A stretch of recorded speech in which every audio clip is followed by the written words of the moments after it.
Good afternoon, everyone. I'm at-large Councilmember Anita Bonds, Chairperson of the Committee on Executive Administration and Labor, and the time is 12:07 p.m. on Monday, the 7th of April, 2025. We're meeting in room, well, it says 500 where we were scheduled to meet, but we're in room 120 of the John A. Wilson Building. And we're going to meet virtually via Zoom as well to convene this public roundtable on job training and workforce development in the District of Columbia. The hearing is being streamed and recorded on the committee's YouTube channel named EAL Committee or on the DC Council website.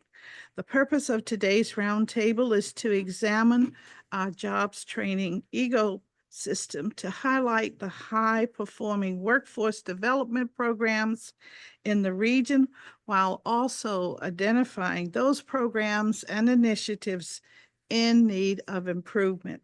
Recent widespread reductions in the federal workforce have flooded the local job market with experienced federal workers, creating an increasingly competitive job market for those looking to begin or to reset their careers. From January 25 to March 2025, more than 15,000 unemployment claims were filed with the Department of Employment Services, a large increase from the same time period of last year. Most of the filings were by federal employees, as employees are required to file claims with the jurisdiction of employment. These individuals are steadily seeking new employment opportunities with DC area employers, including positions with local governments. In some instances, they may seek new or updated training opportunities that this committee is concerned with, as the availability of jobs may ultimately prove challenging in the city as well as the region. Today's roundtable will provide an opportunity to hear from a variety of metro area training providers and support organizations that are involved with workforce development about the programs they offer and the outcomes and challenges they face. Today, I hope to discuss the details of various workforce training programs in the city that are effectively training our residents for the jobs of today and for their future.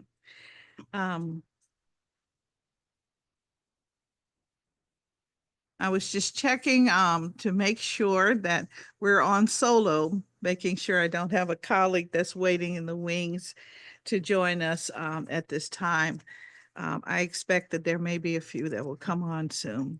So with that, I would like to now move to our public witnesses. And I want to note that take the time that you need, but let's not do 10 minutes for any testimony, please. I like to make it very generous because I think the subject matter is so important, and I want you to have time to finish whatever your testimony is. So with that, I will start with our list. And our first panel, Christian Noble from the Community College Prep Academy. Would you come to the witness table, please, along with Mr. Gerald Canobia, who is Community College Prep Academy CEO, and of course, Ms. Allison Kokonis, who is the CEO of the Carlos Rosario International Public Charter School and an old friend of mine from back in the day, we can say, yes. So we'll take your testimony when you are ready, and we'll start with you, Mr. Noble.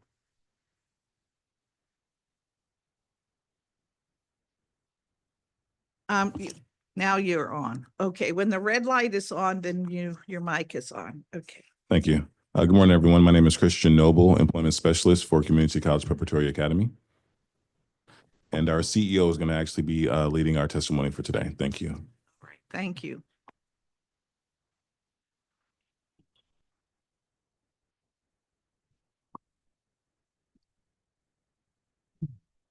Good morning. Jerry Conahia, CEO of Community College Preparatory Academy. Very new CEO, 3 or 4 weeks on the job. So it's my pleasure and honor to be here before you, Councilmember Bonds. Community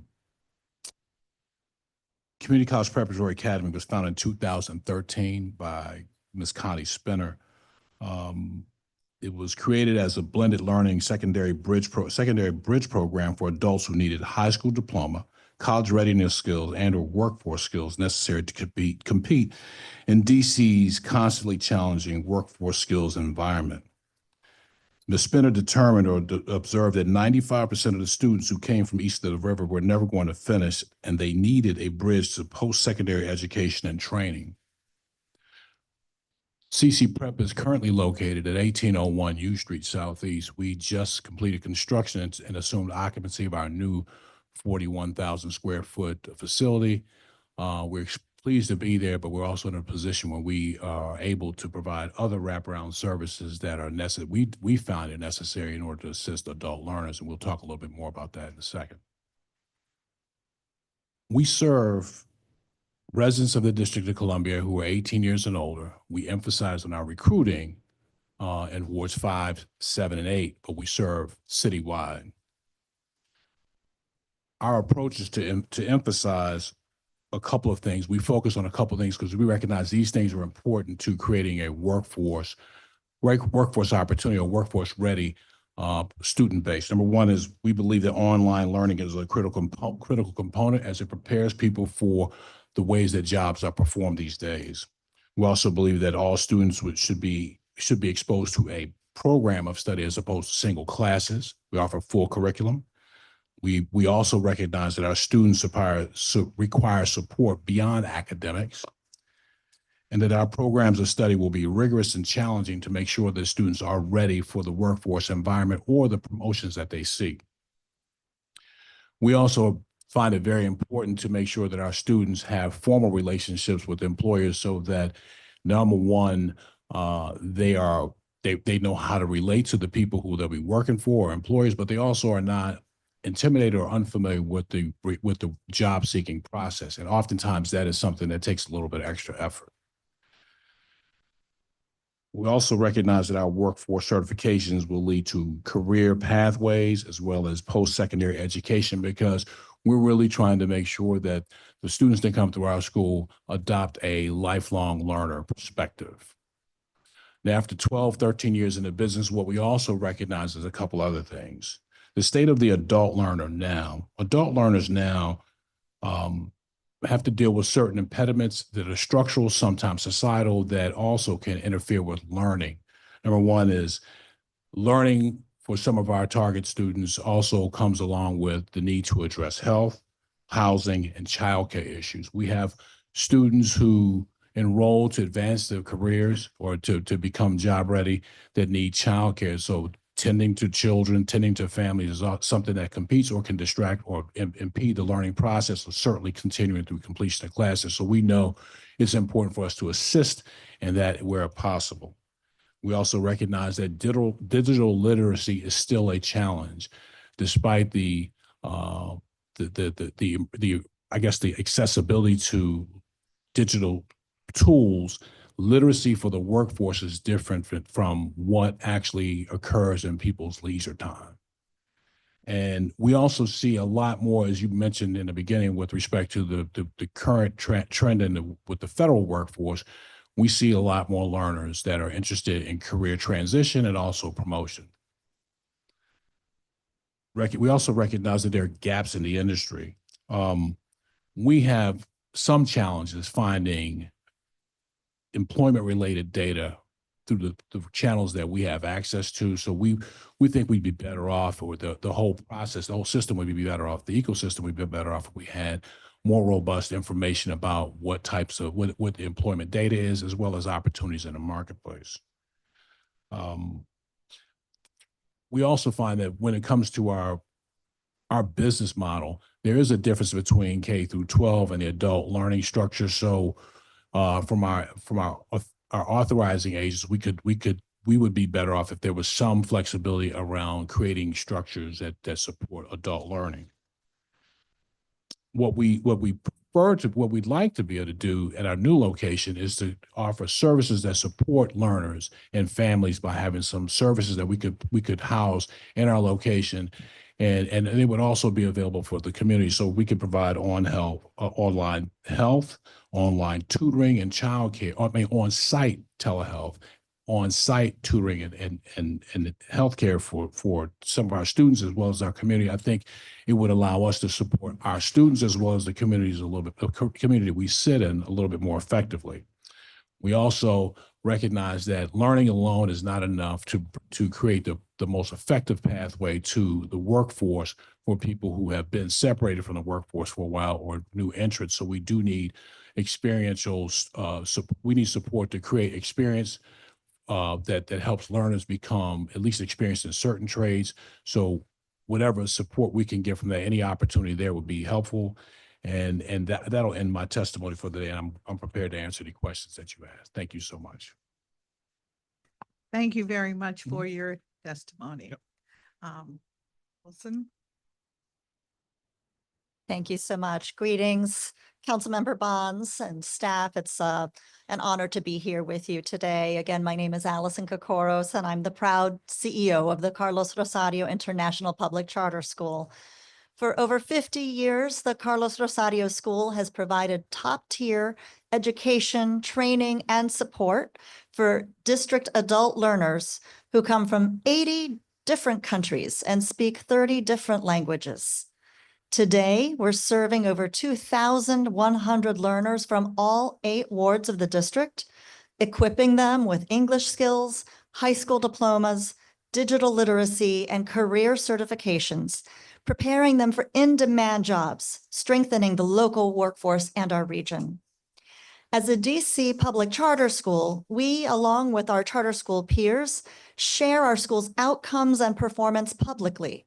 School performance indicators on student achievement, financial performance, and school compliance are reflected on the DC Public Charter School Board website and our own school's website. Adult serving charter schools are a sound workforce investment. We consistently demonstrate strong student academic and employment outcomes, high staff retention and satisfaction, and growing enrollment. Carlos Rosario's model is highly effective. We have maintained a Tier 1 rating for all the years the school has been ranked, and in 2023 passed our high-stakes 25-year charter review with a unanimous vote of support from the DC Public Charter School Board. This performance designation reflects consistently high rates of student achievement and progress in our pre-GED and GED programs, our English as a second language studies, and high rates of completing career certification programs and entering into a career pathway in IT, in nursing, education, and hospitality and culinary arts.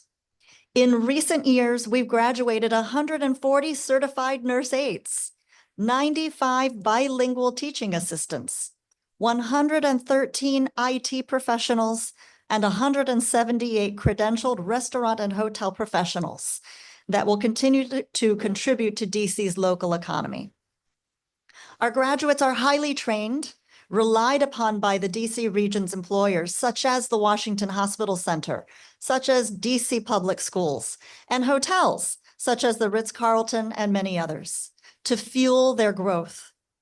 Our learners and graduates are the engine driving the economic vibrancy at hospitals, schools, hotels and restaurants, tech companies, and others. We regularly collaborate with the district and local employers to address real-time employment needs and support district residents to access entry points into family-sustaining careers. We recently received a grant from the DC Department of Health through their new high-need healthcare scholarship program in order to expand the reach of our nurse aid training program and help address the workforce shortage here in DC of healthcare professionals in the district. This grant is supporting our school to extend tuition-free nurse aid training into the summertime. Additionally, 5 of our school's IT fundamentals graduates, whom we referred to Academy of Hope Public Charter School and their A+ certification program, have now been awarded paid IT internships with Accenture. Already this school year, we have 140 graduates from our programs, with 6 students earning their high school diploma by passing the GED exam, 92% of career training learners earning their industry credentials, and 18 becoming United States citizens. Our enrollment remains strong, and our students continue to persist at a rate of 70%. Despite the significant challenges adult learners face every single day, raising children, working multiple jobs, taking multiple buses across town to school and work, they are advancing in their English proficiency, passing the GED exam and gaining their high school diploma, developing digital literacy skills crucial for access to district resources and employment, earning career certifications, and gaining employment as nurse aides, bilingual paraeducators, and help desk professionals, among other certifications we offer. We make a difference for DC residents. Take, for example, Janet Arrandia, a Carlos Rosario graduate who now teaches an intermediate level computer class at our own school. Janet came to the US from Bolivia with minimal English. At Carlos Rosario, she increased her English fluency and academic skills, eventually earning a CompTIA A+ certification. At last month's Council Performance Oversight hearings, Janet stated, "Carlos Rosario changed my life. It provided me not only with an education, but with a community of colleagues, mentors, and students who continue to inspire me every day. I have witnessed firsthand how this school transforms lives, equipping students with the tools they need to enter high-demand fields, become engaged community members, and contribute to our city's workforce." I would like to personally express my appreciation to you, Councilmember Bonds, for your support of high-quality job training and workforce development programming in DC, and also appreciation to the Public Charter School Board, the Deputy Mayor for Education, and the larger council for your continued support. In DC, adult education is public education, and our city is better for it. Thank you so much for this opportunity to testify and for your continued support and investment in adult learners. Thank you. Thank you both for your testimony. My first thought was to make sure that you familiarize the public with all of what you offer, and you've done that. So I thank you so much for that. Let me just ask you just a few questions about some of the programming that you indicated.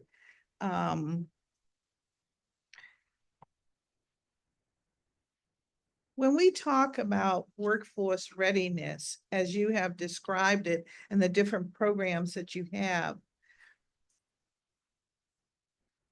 how do you, what is your thought as to the district's responsibility to our young people that are in their last years at high school, maybe even as early as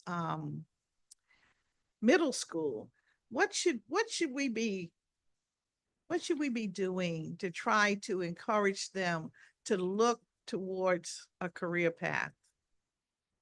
You have some thoughts on that? Because you're both in the teaching industry, so to speak, because you're in the charter school business. So I have to ask you that question. So I'd be glad to share some initial thoughts on that. I am also speaking, I have to acknowledge, as the mom of a high schooler. And I think it's so important that the district's youth are exposed to the possibilities, exposed and inspired by, what careers exist, where there is job growth, what the trends are, and that they have exposure, that they have folks who come and speak at their schools about the careers that and professional paths that folks have chosen. There's, for example, an entrepreneurship club that my daughter's a part of, and she would not have thought to look for information on the idea of business and entrepreneurship except for that club, and that she's made a connection with some of the visitors who come in and facilitate this club. And I've just personally witnessed the spark of inspiration within her. Every single one of our youth here in DC need and deserve that exposure to things that they might not have heard about otherwise, and to have connections with adults other than parents that can help them think out of the box and potentially find their own passion or begin dabbling through an internship over the summer or over the spring, and just trying different things on for size, whether it be the healthcare profession, whether it be business consulting, whether it be in the hospitality field, that they have the opportunity to visit employers, to speak with employers, and to try some things on for size, because I know that makes a difference for our youth and expands the sense for them of what's possible. Thank you, Mr. Kenosha. Sure. Thank you, Councilmember. I probably will adopt a couple of Allison's statements or positions and also extend them. I do think that as the father of a soon-to-be high school graduate, but also as the father of 4 college graduates, or 3 college graduates, I would agree. I think as children, and also in talking with the students at CC Prep, one of the things I think is really important, I think it's critical to understand the necessity of being a lifelong learner. Life requires, as you navigate adulthood from childhood and adulthood through the different chapters, one of the things that I think is critical for everybody is to remain agile, but also curious. What I would encourage, and what I do encourage, not only our students at CC Prep, but also youngsters I speak to that are emerging into adulthood, it's one thing to know the answers, another thing to stay curious. I tell not just my children, but also others who become adults, when you're on a job everybody knows why you go get a job, right? But the important part is to figure out what it is they're asking you to do, and then figure out how they can afford to pay you. So not only know your job, but understand what business you're in and understand what's going on, because the ecosystem of employment and the workspace is one that's changing, but it also requires an understanding of what it means. And I think that's what it takes to become a rock solid employee in the world that we're moving into today. And so I think it's important to make sure that our middle schoolers and our high schoolers who are rapidly, faster than they know, approaching adulthood, to be curious, to be agile, to stay interested in what's going on, but also to take not only pride, but a commitment to the skills necessary to continue to learn. I think this entire process is much different. This season in life that we're in now is much different than it was when I entered it decades ago, and that there were, you could go get a job, 30 years, retire, and the end of it. It's not like that anymore. You have to be agile. You have to be mobile. And I think there's an opportunity for a lot more fulfillment in your job and in your work and your vocation. And I think that's what creates sustainable employment, sustainable citizenship. And I think it's probably the best way to serve our community, starting with the youngest through the oldest. So then I have to ask you, of the training that occurs at your organization, what do you find to be the program that young people gravitate towards more than others? Because you're talking about curiosity and how to use that, but I think it would be very helpful to have an understanding of what are some of the things that motivate our young people today to think about a career. So I'm going to defer to Christian since he's got more time on the All record right. at CC Prep. I don't want to answer inconsistently with the facts. Thank you for the question. So the biggest areas that I would recommend there be more attention or focus is really looking at the trends of what students are consuming their time with the most. Technology is a through line when it comes to addressing all of the industries that we're currently focused with here in the district. But if you look at where time is spent mostly, it's with content creation, it's with the mobile device, and ways to venture into entrepreneurship with access to making money a lot faster than a traditional 9 to 5. So the importance of looping those together with a 9 to 5 as we look at the trends of an aging workforce, we're going to be relying heavily on our middle schoolers and our high schoolers to fulfill some of those positions. So really looking at adopting a model that allows them to focus more so on their current skills and how that leads into the current industries and where those demands are at. And I think with the bait and hook of looking at salaries, how soon students can enter into employment, because if we're looking at the majority, as the data states, not everyone is able to have access or are the first career individuals within their households and may be taking on that responsibility. So if we're looking at it from a larger picture, these are some avenues that I would recommend that we explore. Thank you. Thank you very much for that response. I had the occasion a few weeks ago to meet with a group of young folk who, I guess 14 to maybe 19.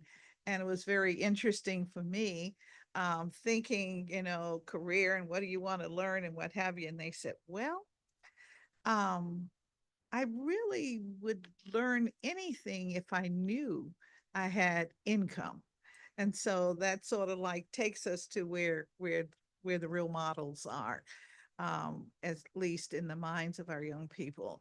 And so they do have some technology skills, as we well know, but they want to figure out, when you talk about entrepreneurship, what does that really mean with your IT skills or your technology skills beyond playing the games, beyond that kind of activity. Go ahead. Allison has some, I know. Go ahead. I can continue, but Yeah. feel free. Copy. All right. So to answer your question, I think it's a bit flexible when it comes to entrepreneurship. And to your point, the interest in technology, how do I leverage those current skill sets to then say, I want to go into entrepreneurship? It may vary. I think we live in a time and age now where you have access to information. And for our youth, they have they have maximum access to information. So it allows them to navigate on their own and begin to figure out how they can utilize their skill sets to then make money on their own. And I believe that that's going to be the biggest approach, because if I can learn what I need to learn and skip a 4 year school and go directly into employment, then that's what I'll do. If that option, or if I'm exposed and that's an opportunity or a lane that presents itself, I'll take that route versus the traditional route. So are you suggesting then that if a young person takes that route, they would go into maybe an apprenticeship or, okay, all right. Yes, an I'm apprentice. trying to connect the dots Correct. from, okay. Correct. Right. Allison, you had. Yes, if I can elaborate, I appreciate your question of, what is really intrinsically motivating to our current workforce and folks who are training themselves up, as well as our incoming workforce, our middle school students and our high school students. And, to your point, I think that is very true for not only youth, but also adults, is a sense of confidence that what they're going to pursue is going to ultimately likely result in a pathway to family sustaining work, to work stability and security. That is something that is such a premium right now for, I think, anyone, as they're making decisions about the direction that they want to go in.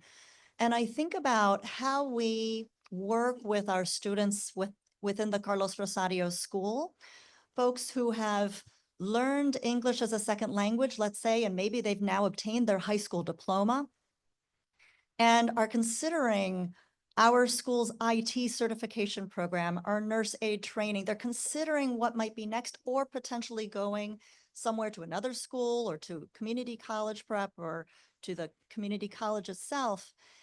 And what we do is we share with them the career pathway so that they can really absorb and internalize.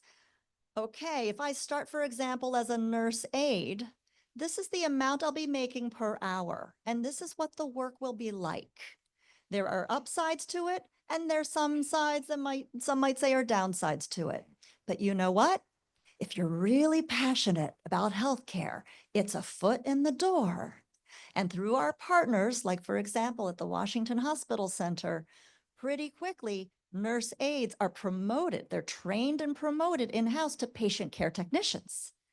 And then we have a chart that shows when you become a patient care technician, now you're making $2 per hour more.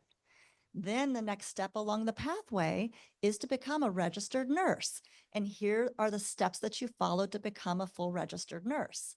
So that as an individual is considering, they may think, I'm not so attracted to becoming a nurse aide, but I really love the idea of becoming a nurse. Here's the path. It's long-term, it will take time, and it will be so very worth it. And the same for each of the other career pathways that we offer at the school, that kind of information session is so critically important for folks to be able to discern what is the best path for them to follow.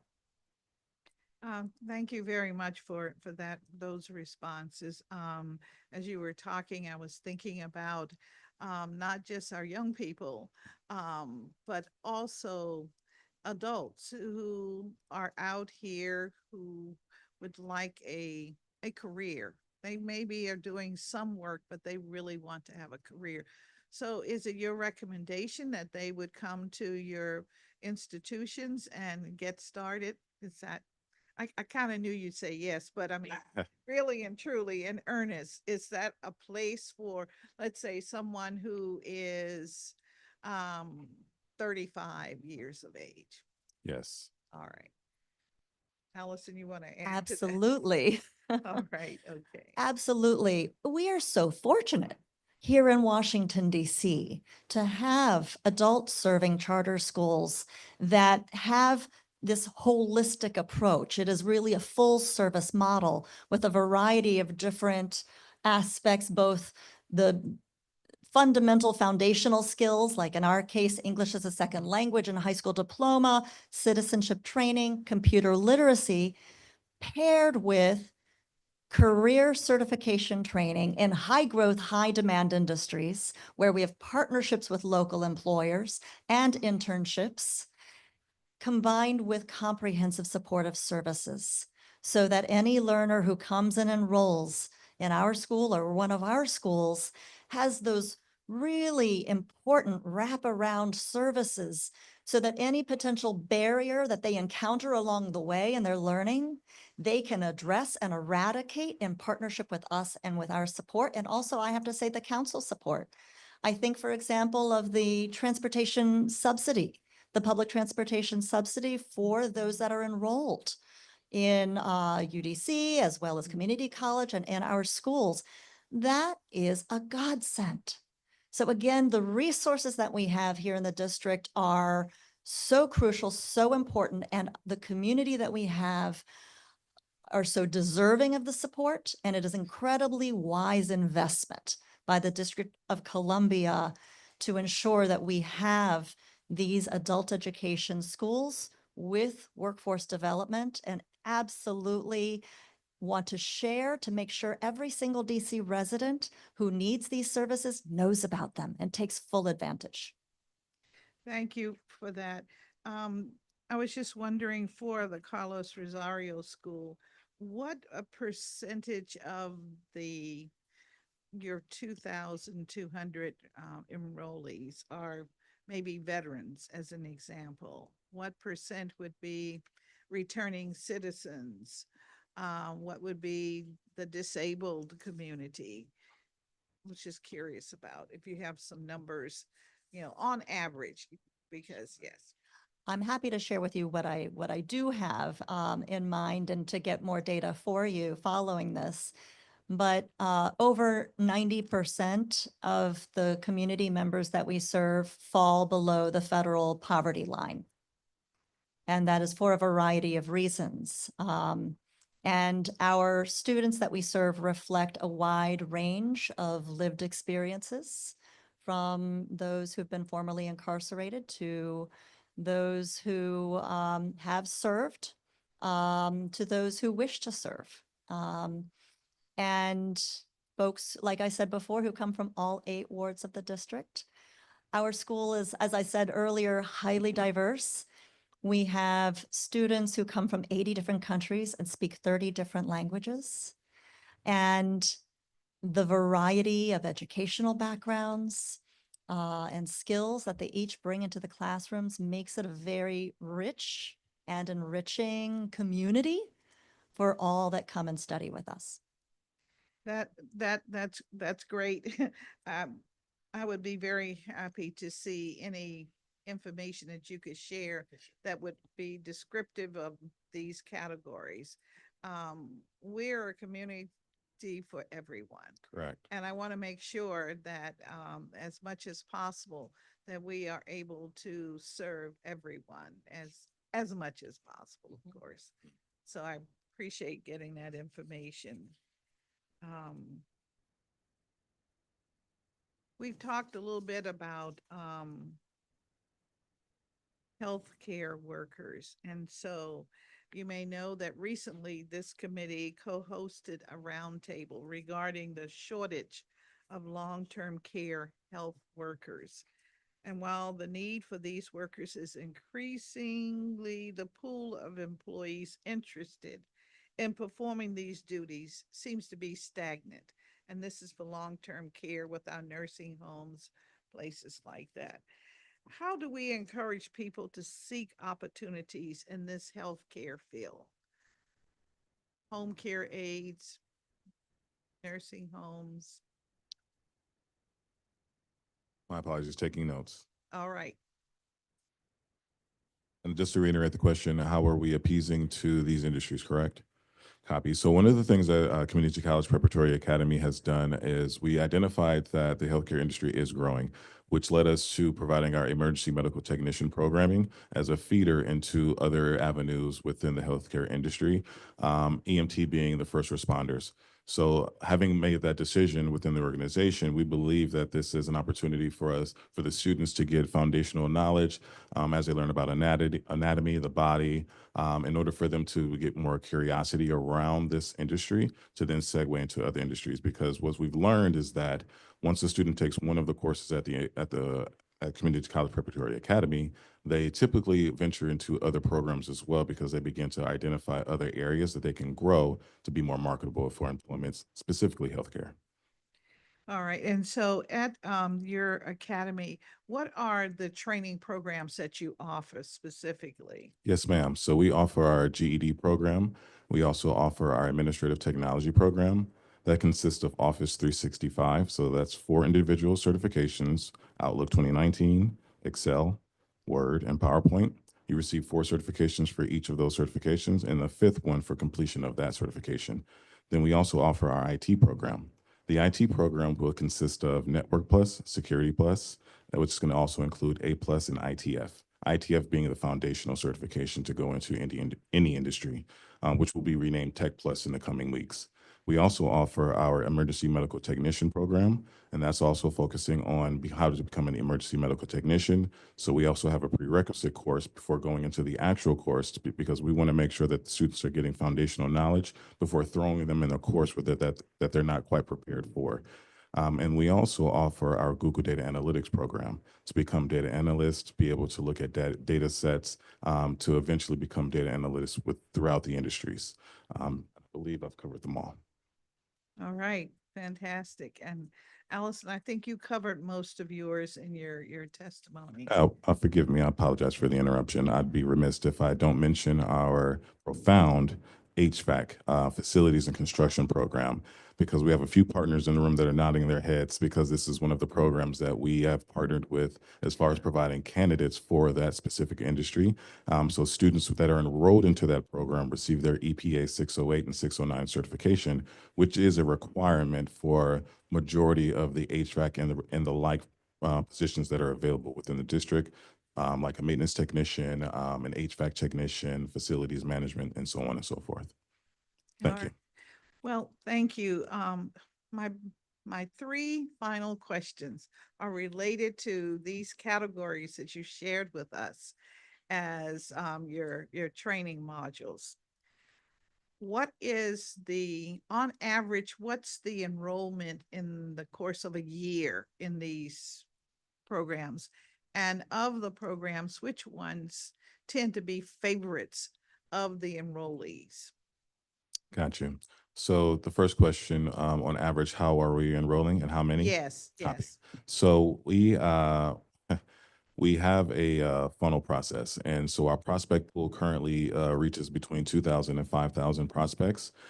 We currently house 666 students within the organization, and we find that more of the interest has gone into the IT program, the HVAC program, administrative technology, and then as well I believe I said the HVAC program as well. Okay, fantastic. And how about at Carlos Rosario? Yes. So in our nurse aid training program, I would say, actually, let me take this in order in terms of those programs that have been the most highly enrolled. Our hospitality and restaurant culinary arts training program has historically been the most highly enrolled. And in the most recent years, we've graduated 178 credentialed graduates in that field who are now today working as sous chefs, chefs, and business owners. The next would be the nurse aid training program. And we've graduated 140 certified nurse aides in recent years. And they do their clinical practice hours at the Washington Hospital Center, some also at Sibley, and some also in long-term care facilities, going back to the earlier point that you were making about how Okay. important that is to expose people and encourage folks to be working in those contexts. Then I would say next would be our IT certification program. So we've got 113 credentialed IT professionals in recent years who've completed our programs. And then our bilingual para-educator. So for bilingual teaching assistants, we've had 95 graduates who have been credentialed as both bilingual and passing the para-pro certification exam, and who are now working in classrooms around the region, including in DC public schools, and including some at our school, some in other local charter schools as well. And several of whom have transitioned now from being a para-educator and a teacher's aide to, with our scholarship support and going on to higher education, our full classroom teachers. Thank you very much for that. My third final question is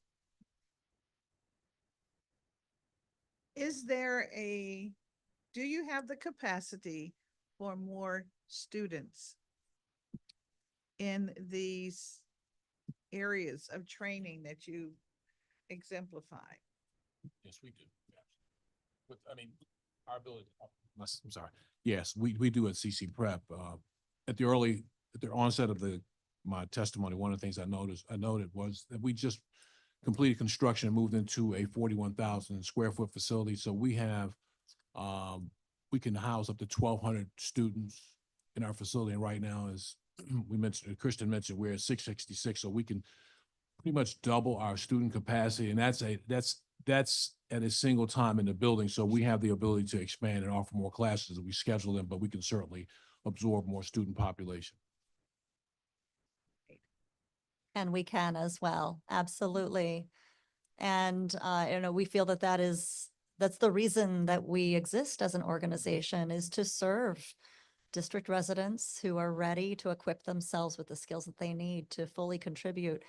We're really excited about this new grant that we received from the Department of Health, DC Health, that is actually now in real time helping us expand that nurse aid training program that we have. And the way it's helping us expand it is by providing us funding to offer a summertime program, which we did not have previously. We're looking forward to reaching more people that way. All right, well, thank you. Thank you very much for your information. If I do not have your testimony, please make sure we get it. Absolutely. So it will be included in the record. Thank you very much. Thank you. very much. Thank you. We could talk on, but there are others who we want to hear from as well. All great stuff that we need to, seems to me, grow exponentially. Thank you. Our next panel, Justin Palmer from the DC Hospital Association, Don Gatewood, Chief from So Others May Eat. He's the Chief Workforce Development Officer, and Marion Fool, who is from Jubilee Jobs. All right.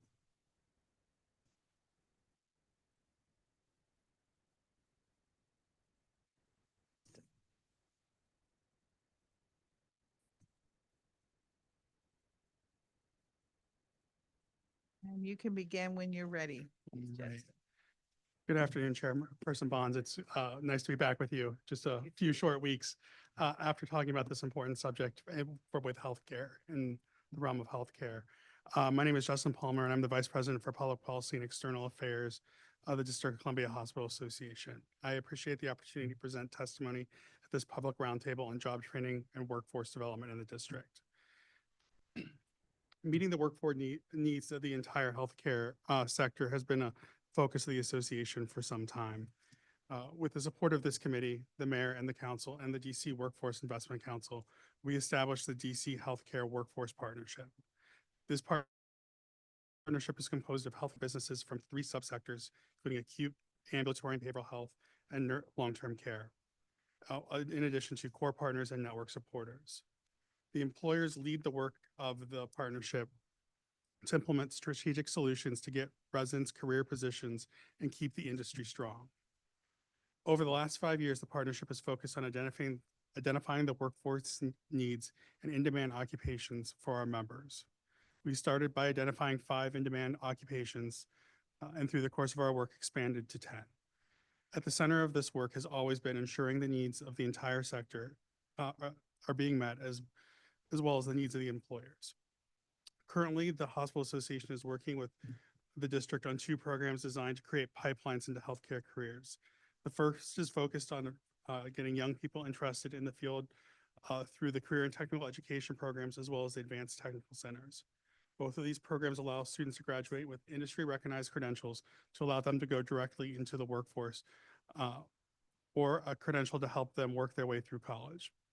The students from the ATC have a leg up, graduating with at least 20 credits hours at Trinity Washington University, along with scholarships to complete a degree. Building on this work, we are collaborating with the Deputy Mayor for Education, the Office of the State Superintendent, Bloomberg Philanthropies, and CityWorks DC on a bridge program for those students graduating from a health CTE or ATC program. The program, the DC Healthcare Employment and Apprenticeship Link, or DC HEAL, is stepping up to meet the challenge. Built on the foundation of the Bloomberg Bridge program, DC HEAL is a strategic workforce initiative designed to create clear career pathways, improve access to training, and address critical staffing shortages in the health sector. Through targeted recruitment, industry-aligned training, and robust employer partnerships, DC HEAL is building a sustainable pipeline of healthcare workers while opening the door for DC residents to enter and thrive in the health field. In the first cohort, we currently anticipate participants to complete a 1-year apprenticeship, taking them from their entry-level position to a new position with additional credentials and skills. Currently, we anticipate a CNA to PCT program, a medical records to certified medical assistant program, a CNA to advanced CNA program and a clinical operations representative to a certified clinic operations apprenticeship program. The second program is for adults through the Department of Employment Services. Mayor Bowser and Dr. Morris Hughes launched the DC Alliance for Healthcare Careers last year. This strategic initiative addresses critical workforce challenges while creating meaningful career opportunities for DC residents. By building on the successful model of the DC Infrastructure Academy, the DC Alliance for Healthcare Careers seeks to align healthcare training and education programs with employer needs, ensuring a steady pipeline of skilled workers to support the city's growing health sector. The idea behind the Alliance for Healthcare Careers stems from the success of the Infrastructure Academy, which was designed to recruit, train, and place DC residents in high-demand infrastructure jobs with major employers like Pepco and DC Water. In the first year, the district invested $2 million in the initiative, and it will provide training opportunities for 143 DC residents and 9 prioritized health careers. The first cohorts of this program have or are about to complete their training, with almost all of them having jobs upon completion of their training program and attaining their credential, which is what the kind of programs we should be funding. It is these programs that will be critical to ensuring the opportunities for residents of the district. Additionally, we have to consider a regional approach because many current employees of our health facilities, particularly long-term care facilities, are not residents of the district. And we need to ensure DC residents are able to grow their careers, as well as those employees that are caring for DC residents currently. Thank you for allowing me to testify, and I'm happy to answer any questions. Thank you very much. Now, Mr. Gatewood. Greetings and thank you to Chairperson Bonds and the member of your committee for this opportunity to testify on the state of workforce and job training in Washington, D.C. My name is Don Gatewood, and I am the Chief Workforce Development Officer at SUM, also known as So Others Might Eat. Since 1970, SUM has been breaking the cycle of poverty, homelessness, and hunger in the district. We believe that lasting change happens when individuals have access to free resources, training, and opportunities they need to achieve financial independence. This is why our continuum of services includes SUM Center for Employment Training, known as SUM CET, located in Ward 7.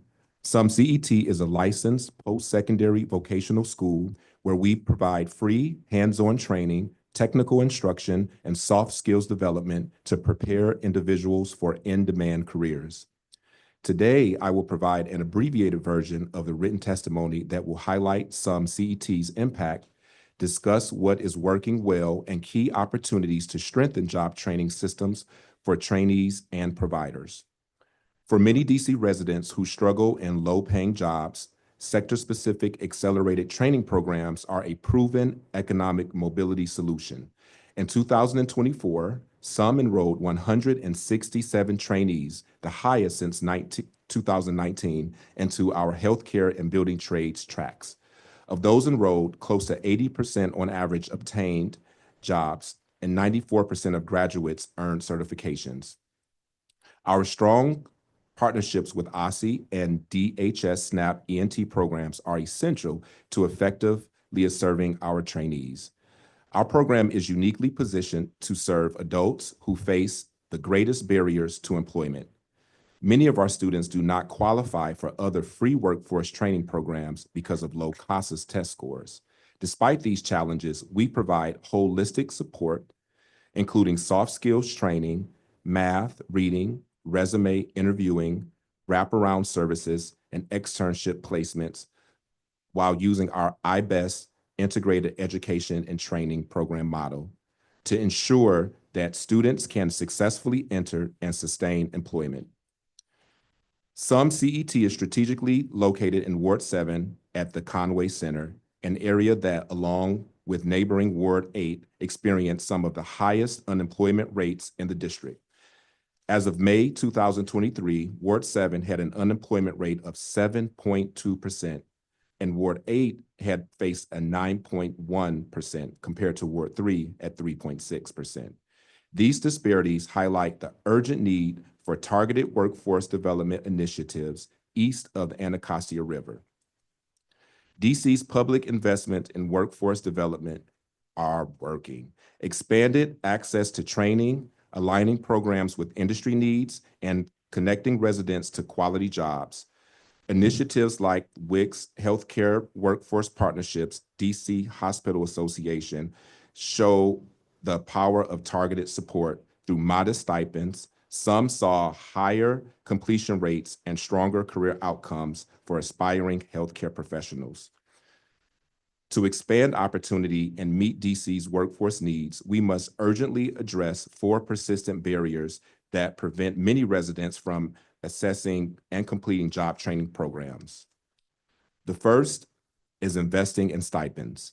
Many of our students struggle with financial insecurity, making it difficult to focus on training without income support. 2, expand healthcare support. Thousands of income-eligible DC families lack access to childcare subsidies. 3, support second chance hiring. Many job seekers with prior justice system involvement continue to face employment discrimination, even after completing workforce training programs. And 4, provide economic support for trainees. Needs like food, clothing, transportation can derail even the most motivated trainees. SUM is committed to empowering individuals through education and workforce development and appreciate the district's continued investment in job training. To build a truly effective workforce system, we must continue to fill the needs of trainees in program design. Address these gaps it will ensure all DC residents, especially those facing the greatest challenges, can achieve stability and self-sufficiency. Thank you for the opportunity to testify. Thank you very much. Ms. Poole, next. I want to start by saying that joining me is Ms. Christine Gossens, our Director of Operations. Pleased to have you. Good afternoon, Chairperson Barnes, Council staff, and fellow stakeholders. My name is Mirin Poole, and I'm the Executive Director of Jubilee Jobs, a DC-based nonprofit dedicated to empowering disadvantaged job seekers by connecting them with gainful employment while supporting local employers with pre-screened job-ready talent. It's an honor to speak with you today, and I welcome this opportunity to share insights from the front lines of employment services. For 44 years, Jubilee Jobs has been serving district residents and is 28,000 stories strong. Our program supports older and younger adults who face challenges such as housing insecurity, justice involvement, low educational attainment, and long-term unemployment. Among those stories is Larry's. After 37 years of incarceration, he walked through our doors just before Christmas, determined to rebuild his life. By the 3rd week of January, we had placed him in a job that matched his interest, offering not just employment, but a renewed sense of hope for the future. Another inspiring story is Alicia's. Recommended by her mother, a former client of Jubilee Jobs, 18-year-old Alicia came to us seeking her first job to support her family and save for college. We placed her at CVS, and within 6 months, she was invited into their management training program, launching her on a career full of promise and possibility. We deliver job readiness and career exploration support, foundational skills and digital literacy, resume building and interview techniques, workplace success and conflict resolution training, industry certifications and work experience, employer partnerships for job placement, and up to 12 months of post-placement retention support. We have a reputation for placing individuals who leave other programs and come to us seeking employment opportunities or are referred to us by their case managers. We are intentional in seeking jobs that offer benefits and opportunities for career growth. We are successful in placing our clients in a range of sectors, including hospitality, food handling, retail, security, and healthcare. Among our top employers are Aramark, Compass Group, Chimes, Levy Restaurants, Washington Hospital Center, Safeway Colonial Parking, and Allied Security. To create a pipeline of employment opportunities that is strategically responsive to current labor market demands, Jubilee Jobs combines early access to job openings through direct employer engagement, in-house multi-employer hiring events, and connects clients to partner-hosted career fairs monthly. To give you a few data points of where we create impact, our annual placement rate is 45% of total program participants assessed. Hourly wages range from $17.50 an hour to $25.10. Our retention rate is 75% at 6 months and 68% at 1 year. I believe there's opportunity for improvement in the workforce development system in terms of better coordination between service and training providers, prioritization of programs with proven success in job placement and retention, not just providers that show higher enrollment, and also increased investment in wraparound services, which are essential to long-term workforce success. We submit to you two key areas needing attention from the DC government and business leadership. We encourage DC government to incentivize the business community to offer predictable work schedules, full-time hours, and opportunities for advancement. Often jobs are not sustainable due to, one, unpredictable schedules that make arranging childcare or working a second job impossible, and two, employers schedule work hours that are inadequate to meet living wages. Secondly, we encourage opportunities for nonprofit employment programs to fill positions open through the Capital One Arena Monumental Sports redevelopment. Historically, there has not been a direct way for Jubilee Jobs and other similar organizations who have invested in economic inclusion for DC residents to access these major opportunities. Yet there's a direct beneficial line to be drawn between trainings in hospitality, food service, and construction that workforce organizations collectively provide to fulfill the needs of such sizable local business development projects. We ask that there be a streamlined way for DC workforce nonprofits to access these positions with minimal bureaucratic hurdles for our staff and our clients. And we ask that there be transparent accountability in terms of numbers hired in construction, food service, hospitality, and other aspects of the redevelopment. In conclusion, the district has a unique opportunity to lead economic inclusion by investing in high-performing programs and enhance stakeholder cooperation to build a stronger pipeline of opportunity for residents who have too often been left behind. Thank you for the opportunity to testify today. Thank you all for your testimony. I do have just a few questions. From your testimony, you've talked a lot about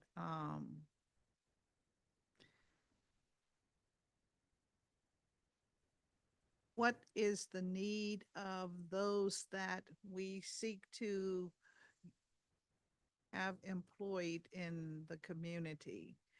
And I know you're speaking primarily of those that are first time looking for jobs, those that maybe have some sort of problem background, and therefore there's a need for employment and additional incentives to assist. What should be the norm for the hiring of getting our residents in jobs? I'm kind of thinking about two tracks here. And what I'm asking is, we have on one hand individuals who want to do better, to better themselves. We've talked a little bit this morning about those who are seeking careers. And so let's talk about those who are seeking careers. How do we really help those individuals? Because that's different from a formerly employed individual who is trying to do upward mobility, and it's different from a formerly employed individual with some work experience who is trying to galvanize and have a job again. It sounds like we have at least three distinct groups of well, 4, if we include our young people, that we're all looking at trying to get into the work world, and how, and for each, there's some different requirements. So I'm asking that we start with those that are low income, do not have childcare, may have questionable housing, do not have health care. Um, what can we do to really be assured that they're giving the best opportunity for a job in the District of Columbia or in this region? Do you have some ideas?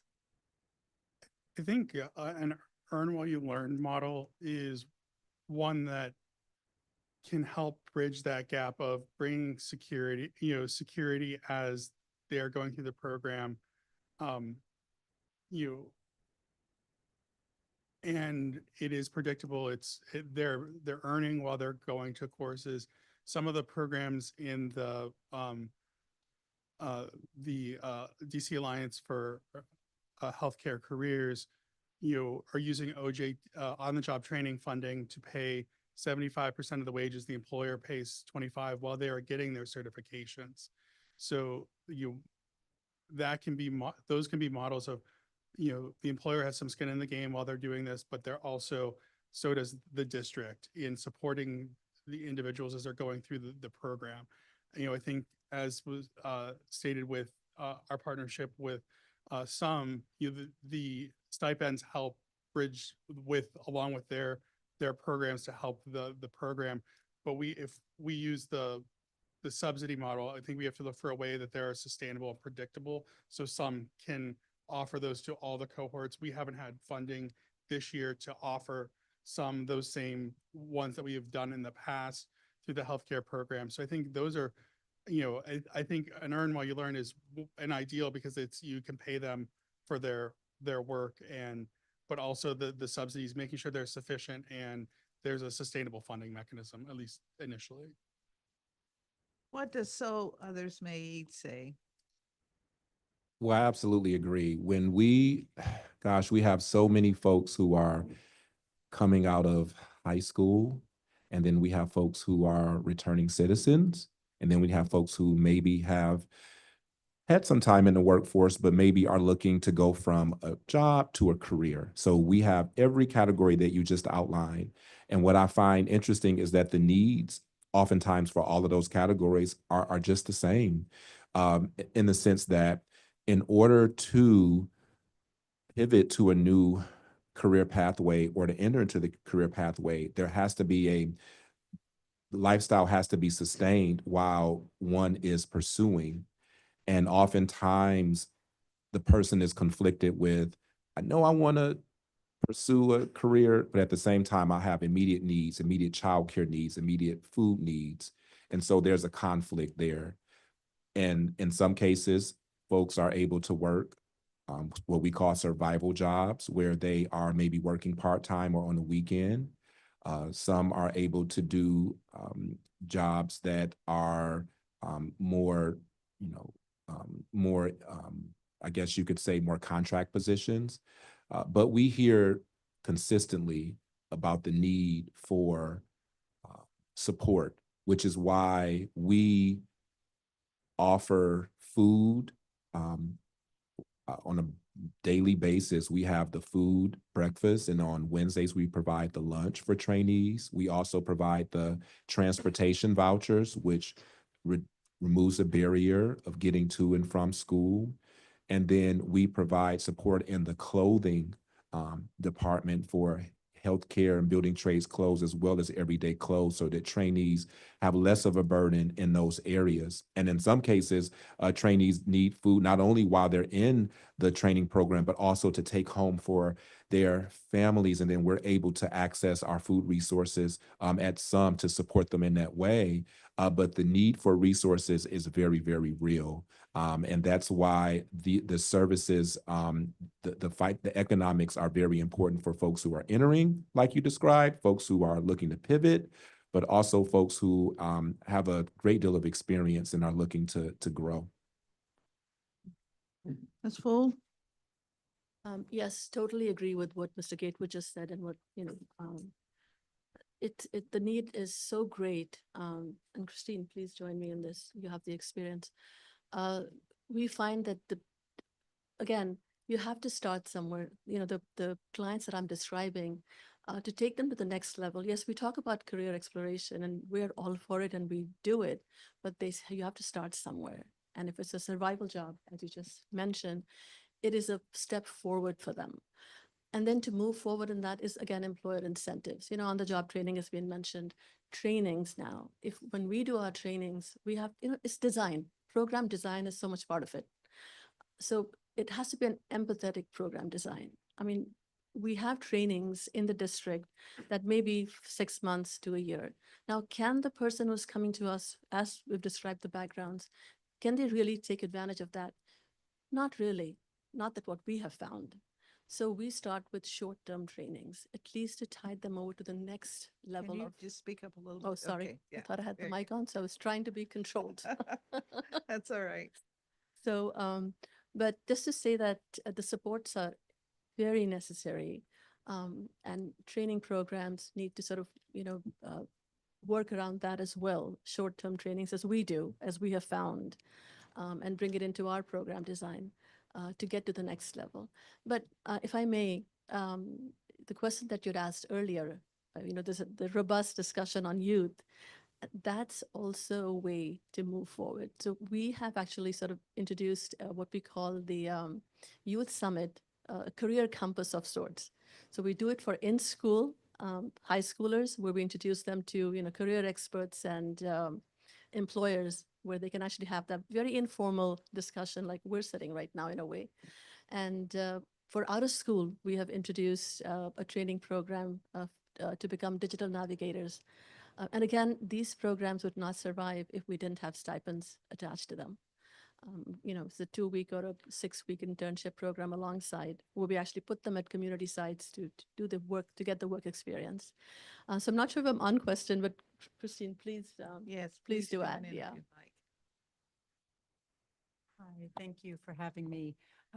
First of all, I'm going to talk from the angle of the middle-aged job seeker who I'm Okay. very passionate about. I've worked at Jubilee Jobs, as you know, since 1989 on and off. And I consistently see those folks coming to Jubilee Jobs because they understand You're gonna that, have to speak up a little bit. sure, they, There you is go. that okay? Okay, Okay. yes. now I It's think because we're all they, okay. they need a job, and we historically have been known to be able to place someone in a job pretty rapidly. My concern, just not to sound too ancient here, but just comparing the 90s till now. I remember when a client came out of incarceration, and we were able to place this person in a full-time cleaning job. And they were able to afford an apartment and hold their head high.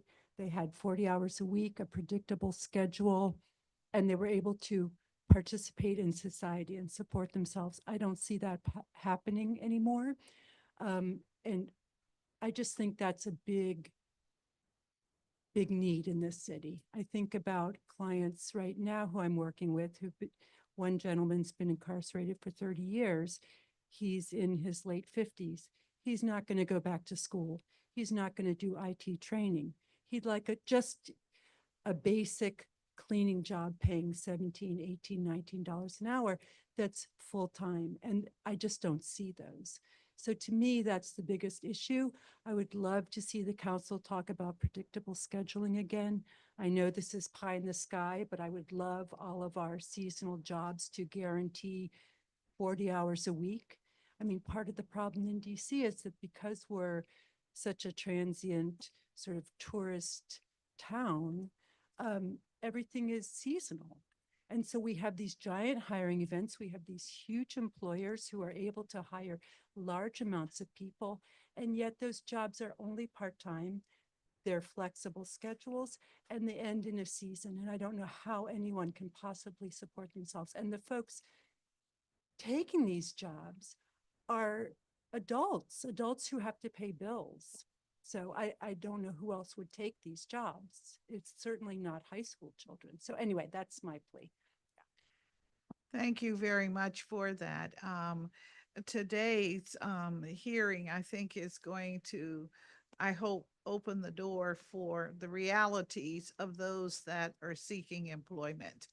You know, it's easy for us to talk about um, those who are in the federal system and now they're available and they have a tremendous skill set, you know, at least experience. And it's also easy to talk about how do we get our young people interested in careers, but it's those that are here every day, been here for, as you say, middle age, or certainly 40s, 50s, 60s, our seniors. They also talk to me a lot about, I need to work, you know, veterans, I want to work, returning citizens, what do I do? I mean, these are our categories of individuals who are very much a part of our population. And so what happens to them if they are not from a, you know, have a master's degree or PhD, or working on some exciting study, or working for some big corporation? There are these other residents of the district that need to work. And that's what we really feel sincerely we have to concentrate on, because that's the majority of our, you know, stream of workforce. Justin, you wanted to say something? Sorry, I have an itchy trigger finger on my. Go ahead. Sorry about that. But I think that is very important. Some of the work that the Healthcare Workforce Partnership is doing right now is working with employers. You know, we're doing some programs on that initial apprenticeship program, that first jump, your entry level to the next, but it goes along with what are the certifications, what are the pathways once you start a career, and starting giving, helping employers develop the internal resources or access ones through WDLL or other programs that the city has to upskill their workforce to their next job. You know, they take the EMT program, and now they can go to UDC to take that paramedic program that they're opening. What is that? You know, I think working with employers to do that is going to be incredibly important to, one, to give a trajectory of upward mobility, and then also create that pipeline of that demand for entry-level positions, and know that there is a path for me to advance my career. That if I want to be a CNA, perfect, you're a CNA, but there are opportunities to grow, and that is a stop on your career journey. But I think we have to start looking at it from a training perspective of chunks of, this is what we can do. This is the first step. What's the next?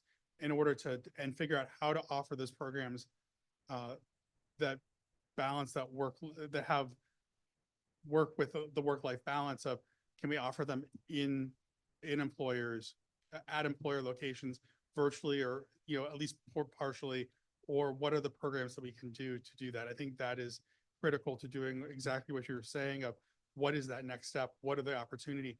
And braiding the funding and making sure that we're maximizing. There are a lot of resources in the district, and the district invests a lot. How do we maximize those and make them available to the widest population possible to do those advancements for those that maybe wanted that master's degree, but they need that next step of, they have their associates, they need the bachelor's, and what are the programs that we can do to help them? So. I really appreciate your comments, Mr. Palmer, because I think you are on the money, so to speak, in thinking about what the next steps must be. It's wonderful that we have so many different opportunities, but who really knows about them? And how do they know about them? And it's great for each of the training programs to have personal joy, but we want to have, you know, citywide joy. We want to know that we're getting the job done across the board.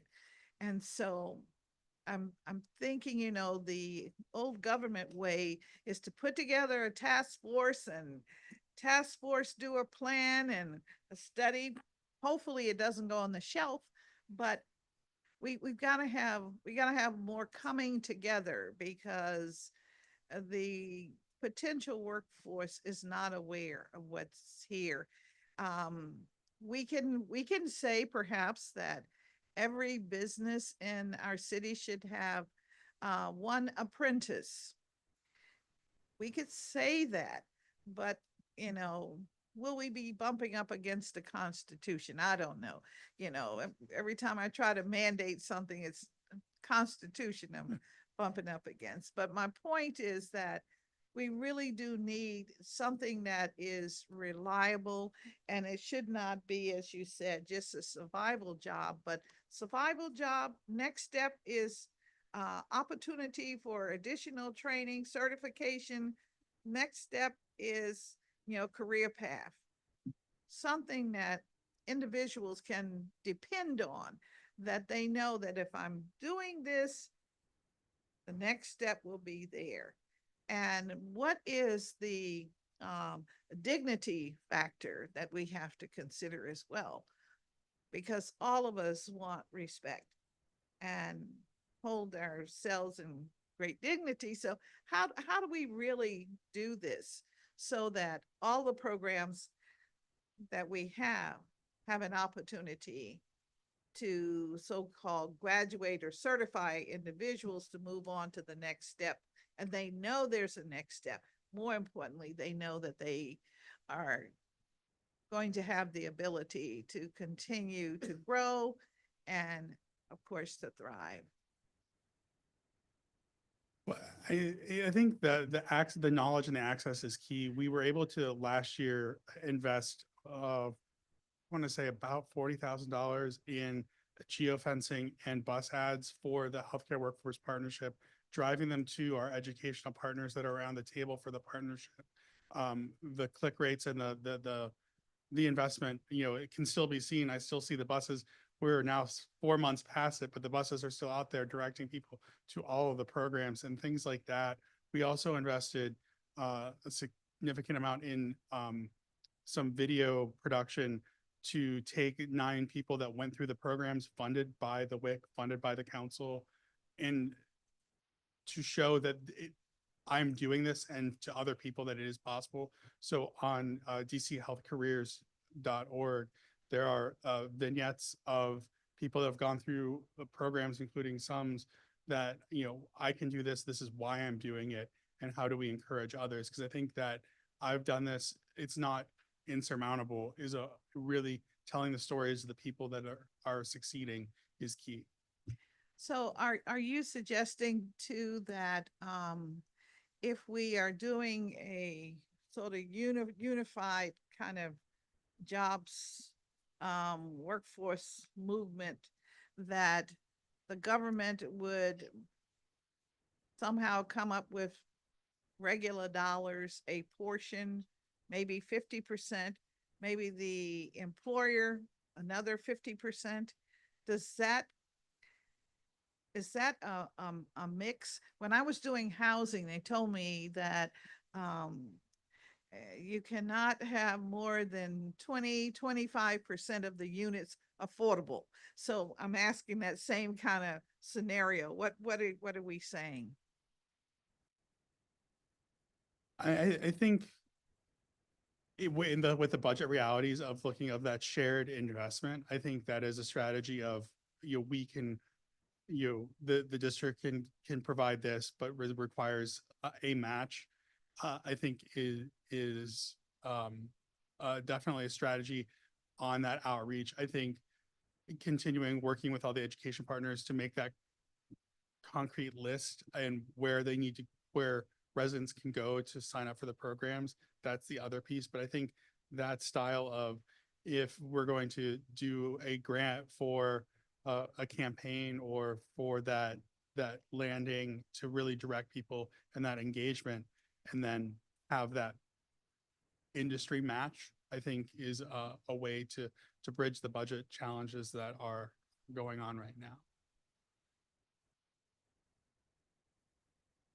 Mr. Gaywood, you want to add anything? I want to just add the value of supportive services to our training models. I think that uh, when we think about outcomes and ensuring that our folks, once they complete the programs, not only get the job, keep the job, and thrive in the job, we have to think about what are some of the gaps that exist beyond the job and beyond the training. And sometimes even our most excited trainees come with a number of barriers that may make it more of a challenge for them to commit and to achieve the outcomes. And so really looking at the supports that are needed, which are unique and individual to the persons that's being served, is something that deserves more attention and more detail. I think that sometimes the thought is that the person gets the training and that's it, the solution is there. But the truth is there are other supports, other needs that have to be in place in order for the outcomes that we want to be realized to its fullest potential. Have we given thought to one of the areas of assisting an individual new on the job, moving up the ladder, has been sort of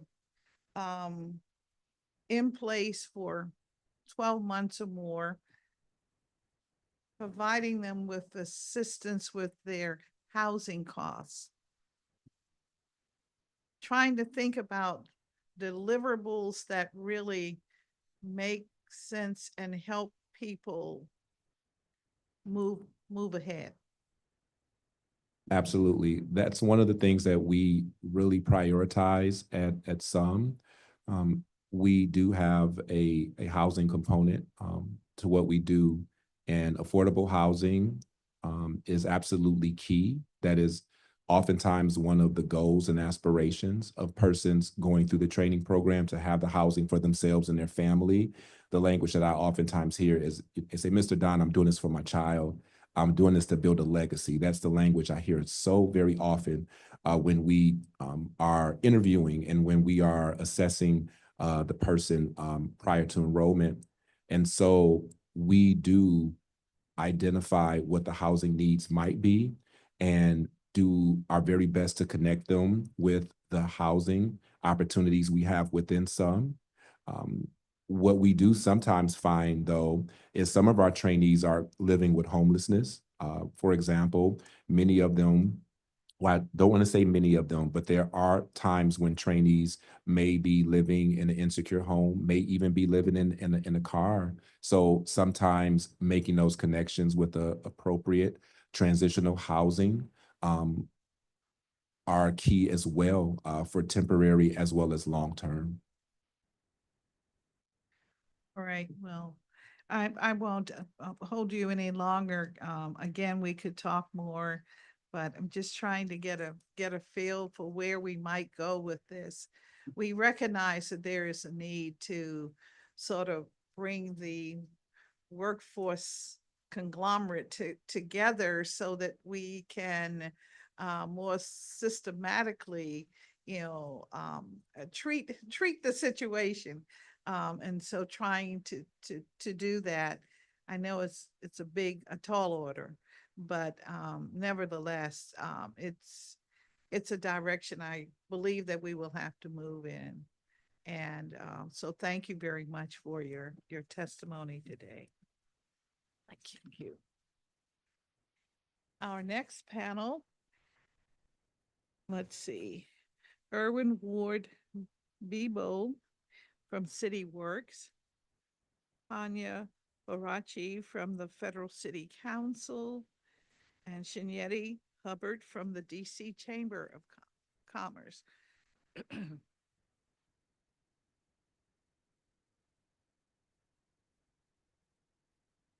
Thank you.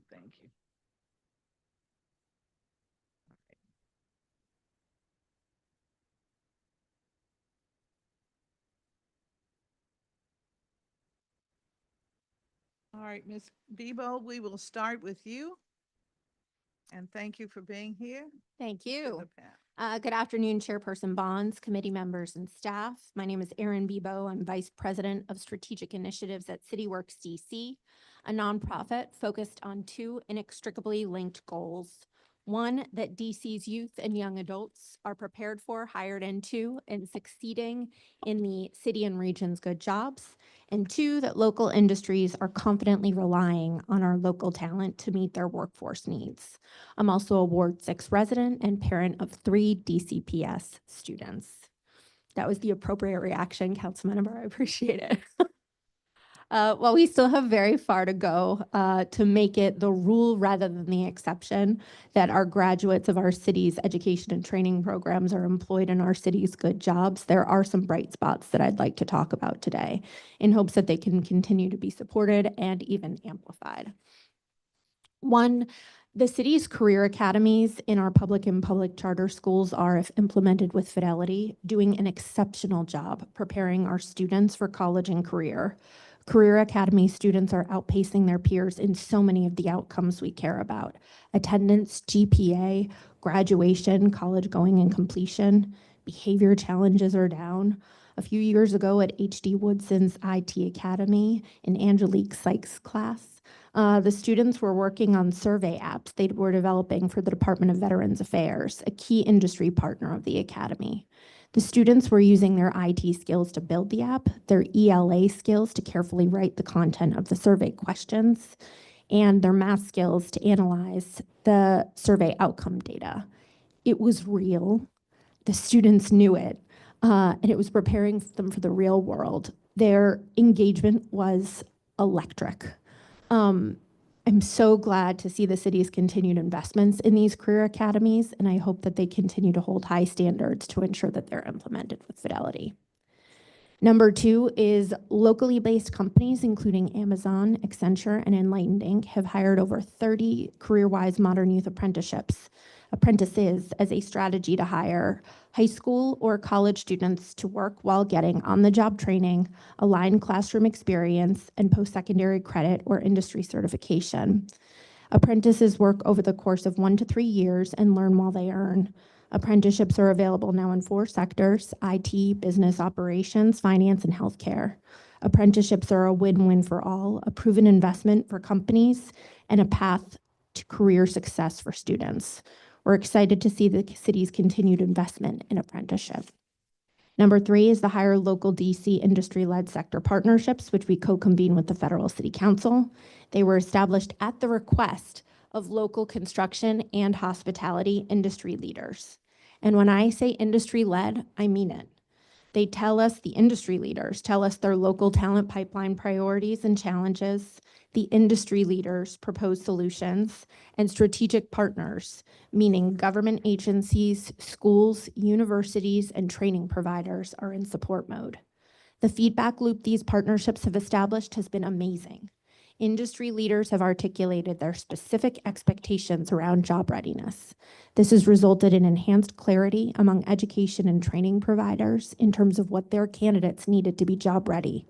It's been incredible to see schools and training providers change their curriculum and practices as a result of the specific feedback we have been able to collect from industry leaders. And some participating companies have decided to establish enhanced partnerships with some of these providers as a result of the high quality candidates they're producing, and frankly, as a result of just seeing how nimble they could be in response to what they were looking for. We had a productive session with DOES Director Morris Hughes, in which the leaders of the construction industry engaged with the director in a dialogue on the greatest barriers they face to hiring local talent. They identified specific areas for innovative pilots relating to first source and transportation barriers specifically. The wonderful leaders at the WIC are developing or amending resources that they have that are based on what these industry leaders are asking for. Since the fall of 2023, we have hosted 6 hiring events through these sector partnerships, which have provided over 350 local residents with job offers. The sector partnerships have activated over 80 employers and engage over 60 education and training providers to achieve a goal of local industry meeting their hiring needs with qualified local talent. We're excited about the city's involvement in these sector partnerships and expanding to more sectors in the future. And lastly, number 4, the DC Office of the Education through Employment Pathways will finally provide us with the insights that we have been looking for, such as the extent to which the graduates of our publicly funded education and training programs are employed and earning a living wage in our city. I can only imagine you are as excited as I am to better understand which publicly funded investments actually work to prepare our residents for a career. This is exactly what you've been looking for to be able to make outcomes-informed investments in our workforce programs. Thank you for your continued leadership and for elevating this important topic today. I'm happy to take any questions. Thank you. Thank you very much. And you're right. I want to know about the ETEP and what are these analyses showing us already? So thank you very much for that. Next, we will hear from Ms. Baranchi. Yes. All right. Good afternoon. Good afternoon. Good afternoon, Chairperson Bonds and members of the committee. My name is Tanya Bracci, and I'm the Senior Associate of Education and Workforce Initiatives at the Federal City Council, or FC2. FC2 is a nonprofit, nonpartisan, membership-based organization dedicated to advancing civic life in the nation's capital. Thank you for the opportunity to testify on job training in DC. At the Federal City Council, we co-convene 2 sector partnerships in partnership with CityWorks DC in construction called DC Builds DC and hospitality, the Hire Local DC Hospitality Sector Partnership. Employers in both of these partnerships are invested in hiring DC residents for good careers in their industries, and not only as the right thing to do, but as a good thing to do for their business imperative. Education and training providers are critical partners to both of these industry-led sector partnerships, and many of these partners are here today, so thank you for your amazing work. As industry leaders started to roll up their sleeves to understand the pipeline of talent in their sector, they all had the same question. What is the landscape of education and training providers, and what data is available on their outcomes? The Workforce Investment Council does collect some of this data through the expenditure guide. However, the current version does not have an employer-facing dashboard and does not answer some fundamental questions that employers have about outcomes and job placement. The WIC has indicated plans to expand this reporting, and we recommend that funding be allocated towards that effort. So what data do employers want from ed and training providers?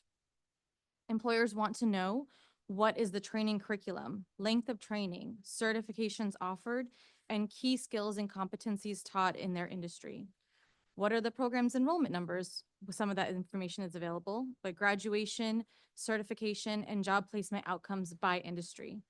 While this data is currently being collected, providers are not always breaking that down by industry or program-specific outcomes. Additionally, employers are really keen for this information to create more meaningful long-term partnerships where they can identify reliable sources of talent. Finally, many providers also offer other critical wraparound services and supports, especially for early transitions to work.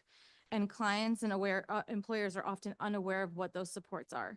Employers want their new hires to be empowered to know what resources they have available to them, and also want an easy way to know that information themselves.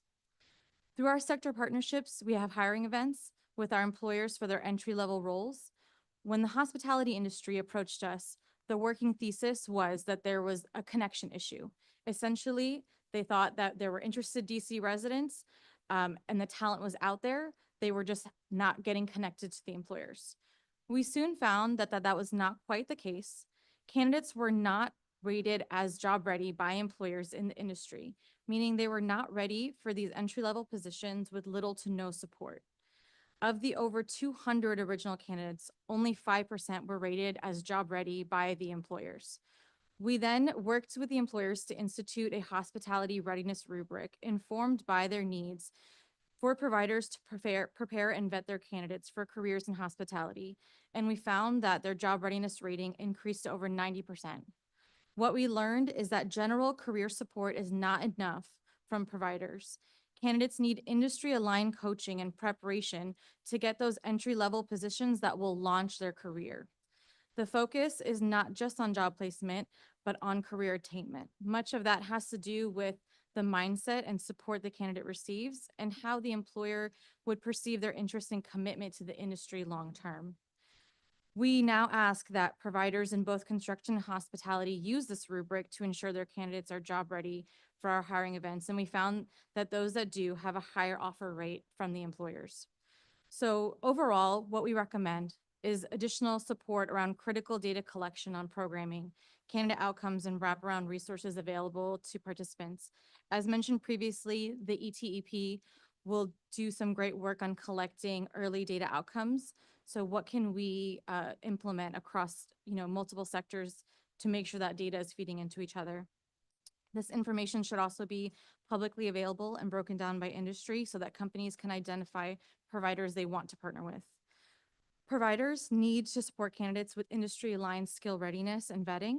When candidates are aware of the specific skills expected by employers early on, they are more likely to be hired. Job placement is the initial goal, but not the only goal, and long-term career attainment is critical. And finally, we really want to emphasize how well-run the organic industry-led sector partnerships are going, and they're effective tool to organize employers. And we want to thank the Workforce Investment Council and DOES for their support of the work that we've done thus far, and they've been great partners in this effort. I'm happy to answer any questions. Thank you very much. Ms. Hubbard? Good afternoon, Chairwoman Bonds, committee members, and staff. My name is Chinyere Hubbard. I'm the new president and CEO of the DC Chamber of Commerce, and I'm honored for the opportunity to testify on behalf of the member companies of the DC Chamber on this very important topic. So we know today the district is facing a combination of fiscal and economic challenges that could impact district residents and add uncertainty to the stability of our city businesses.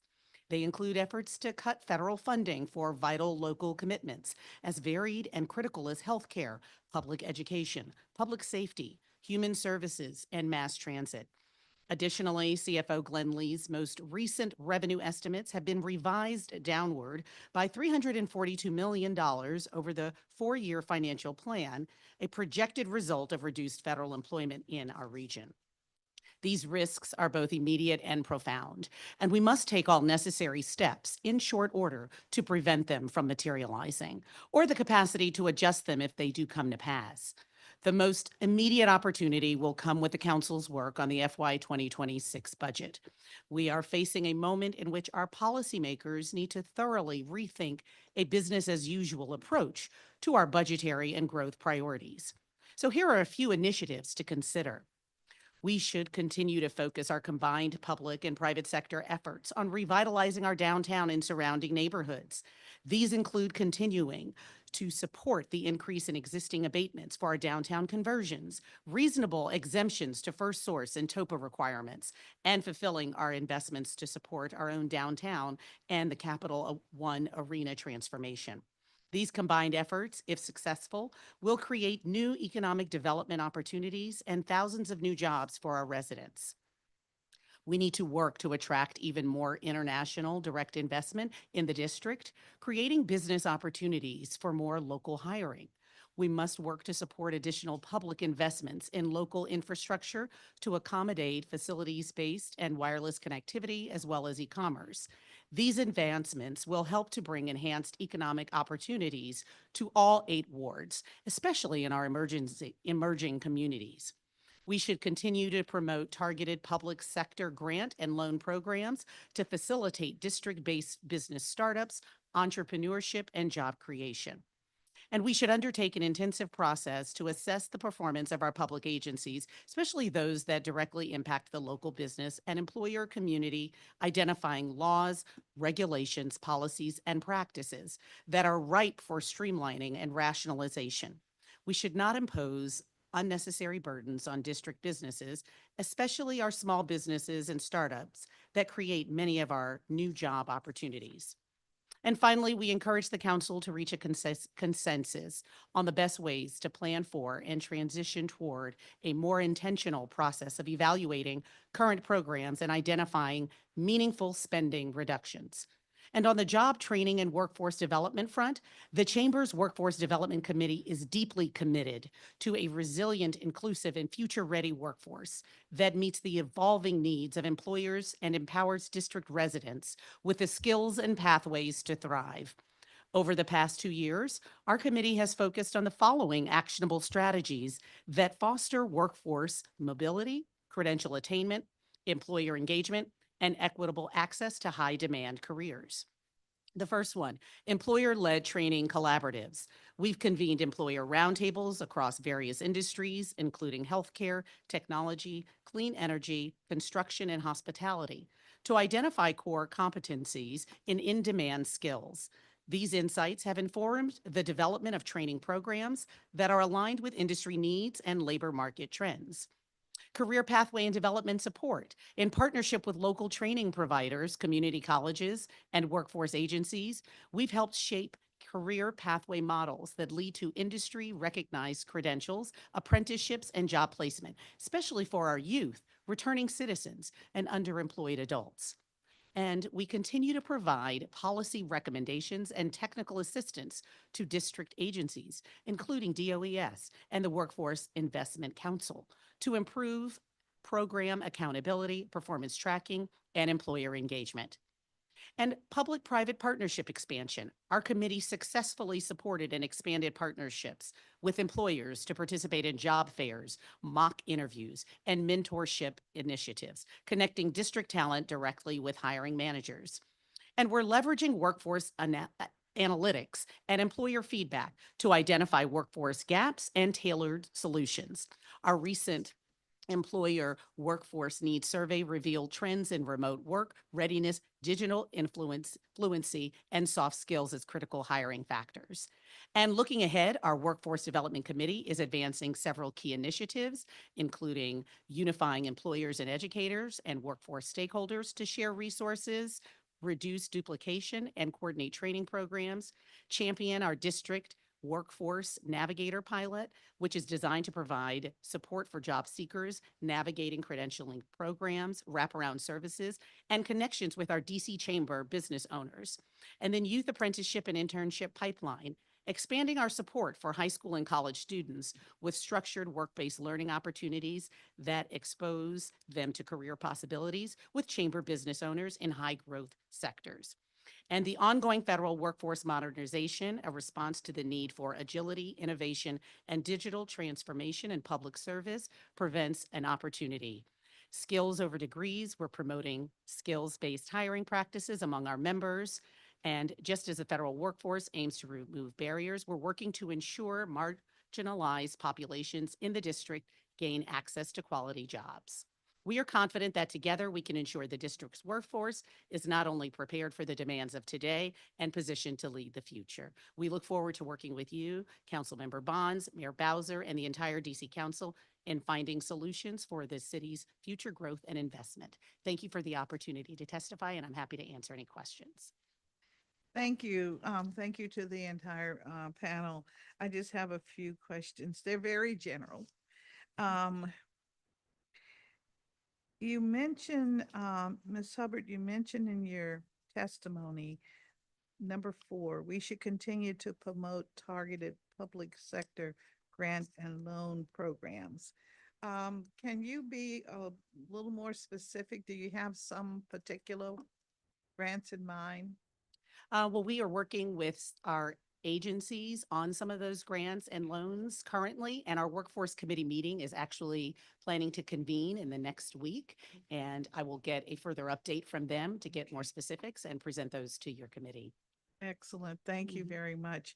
Now to Federal City Council, do you have some ideas of grants that we should definitely make sure we have available?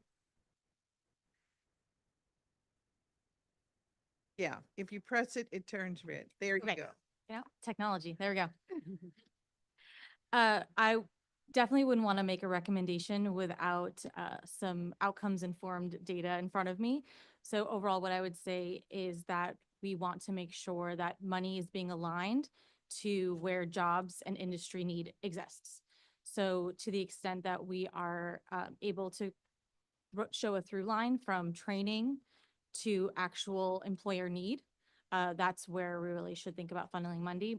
But one of the reasons that I gave this testimony was to show that unfortunately, not all the information that we need is available to make some of those informed decisions. Yes, thank you. That's been made very clear to us, Ms. Bebo, and we're all with bated breath waiting for, the opportunity to digest this information. Um, Tell us a little more about how the information is being gathered.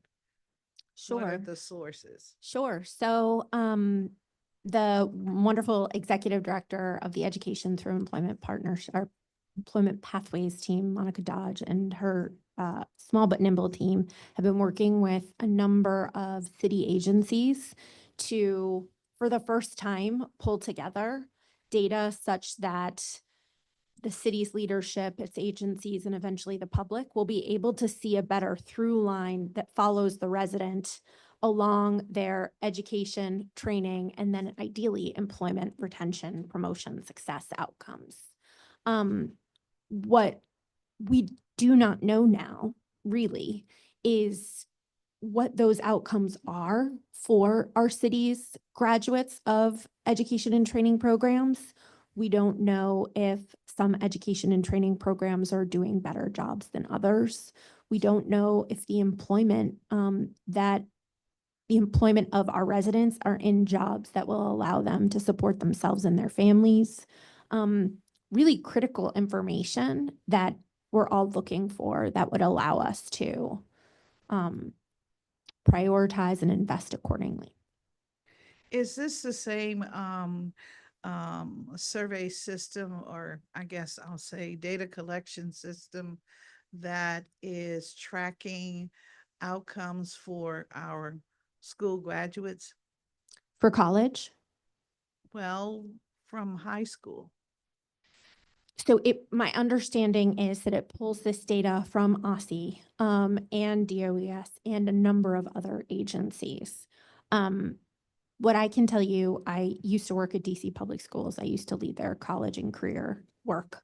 And one of the first things that I did when I got to DC Public Schools was I understood what data we had and what data we didn't have. One of the data that wasn't being shared to our school leaders at the time was the college going information. And some of the most painful meetings I ever had during my 7.5-year tenure there were those first meetings with those principals when I asked them, what proportion of your most recent graduates do you think have enrolled in college? And of those, how many have completed? They had grossly inflated understanding of how many of their students had gone to college, how many were succeeding. And without data, that's understandable. Once we were able to put the data in front of them, they were sobered. They pulled their teams together and established goals. And within several years, we were seeing double-digit improvements. So what gets measured gets done. And it always frustrated me as an employee of this government that we could not see the same types of data for employment outcomes. And I'm so excited that we can now because we can do something about it. All right, thank you very much. I'll leave it at that. But you're going to get an outcome based on what happens to a young person who moves along the road towards a career. And my concern is, what is the first step? What are you collecting? Okay, and what I'm asking, are you going to have in there in the computer the name of an individual who is a young person leaving the school system? And are you going to track their progress from the school system to employment and the steps that they took to reach that? Okay. So my point again is that it is student-based. It is not employee-based. It's not employer-based. It is student base, correct? Okay, so you have me in the system. I'm a student. I'm in your system. So then how do you gather the information that tells you what I do with my life once I leave the school? And that's what the kind of questions I'm getting from parents, trying to understand the value of this system. That's all I'm saying. We'll leave it at that, but that's really where the rubber hits the road, so to speak. You know, what are the connectors that, and how do we collect the connector information so that we have a file that is informative to um, the employer community, our businesses, our nonprofits? How do we really get that information to them that would be useful for them? May I say something just very Yes, quick? Because I do have an Sure. answer to the employer piece. Okay, Um, okay. the team has been really incredible about reaching out to industry and asking, what do they want to see in this? There are some really incredible examples out of state systems. Kentucky is the exemplar, where the state pathways system in Kentucky can produce reports for employers by sector saying, here's what the future workforce projections are. That's a piece of information that they are very much craving for.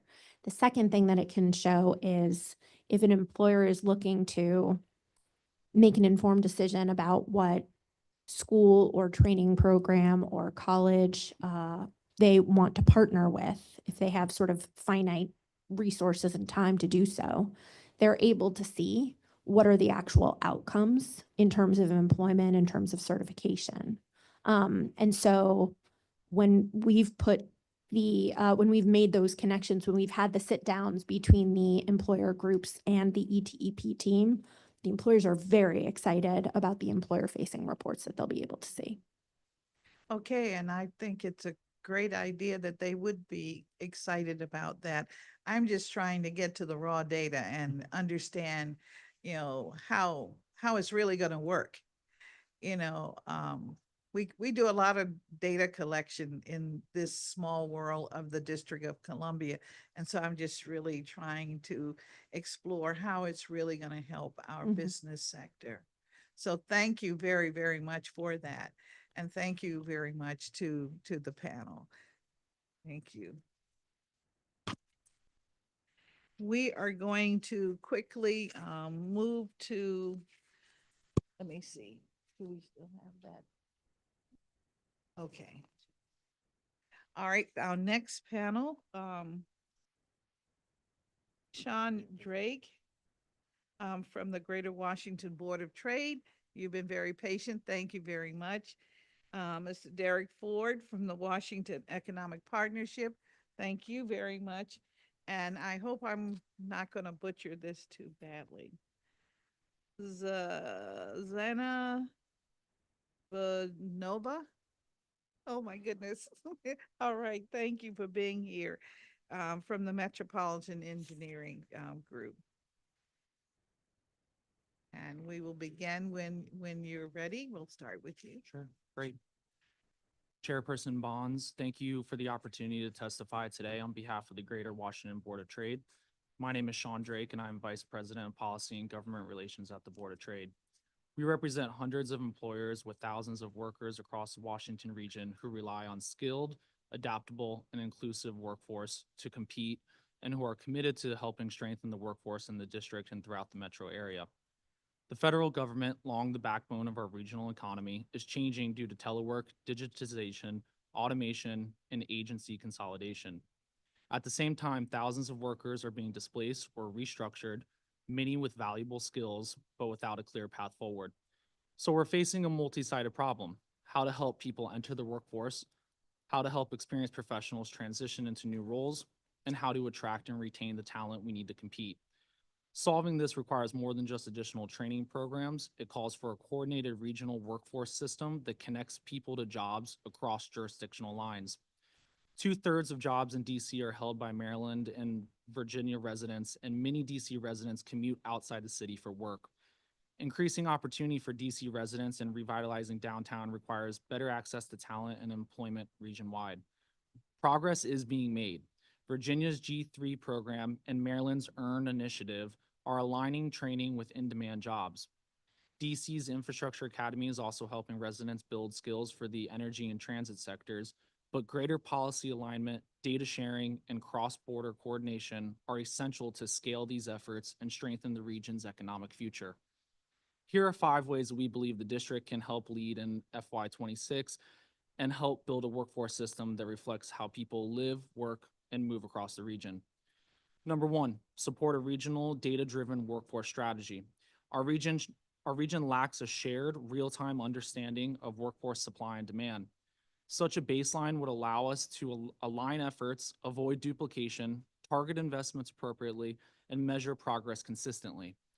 Number 2, expand employer-led training with cross-jurisdiction portability. The council can help public-private partnerships that create apprenticeships, industry boot camps, and employer-sponsored credentials, especially in high-growth sectors like IT, clean energy, healthcare, and advanced manufacturing. Number 3, launch a federal workforce transition fund. Thousands of federal and contractor workers are being impacted by the ongoing restructuring, and many have transferable skills but need targeted support to help pivot into new fields. Number 4, invest in wraparound supports for job seekers. Access to training is meaningless if people can't show up. We hear all the time from employers and community partners that people are ready to work but face real barriers. Number 5, strengthen the district's workforce infrastructure. The district's workforce system needs to be agile, integrated, and built to partner both internally and across borders.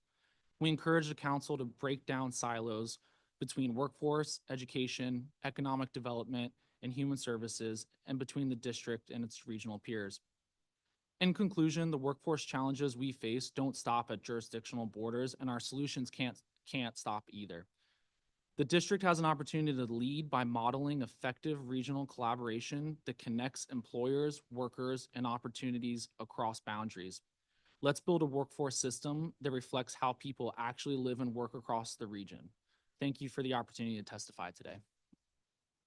Thank you very much for your testimony. Mr. Ford? Good afternoon. My name is Derek Ford, President and CEO of the Washington, D.C. Economic Partnership. I'd like to thank Chairperson Bonds for the invitation to provide testimony today.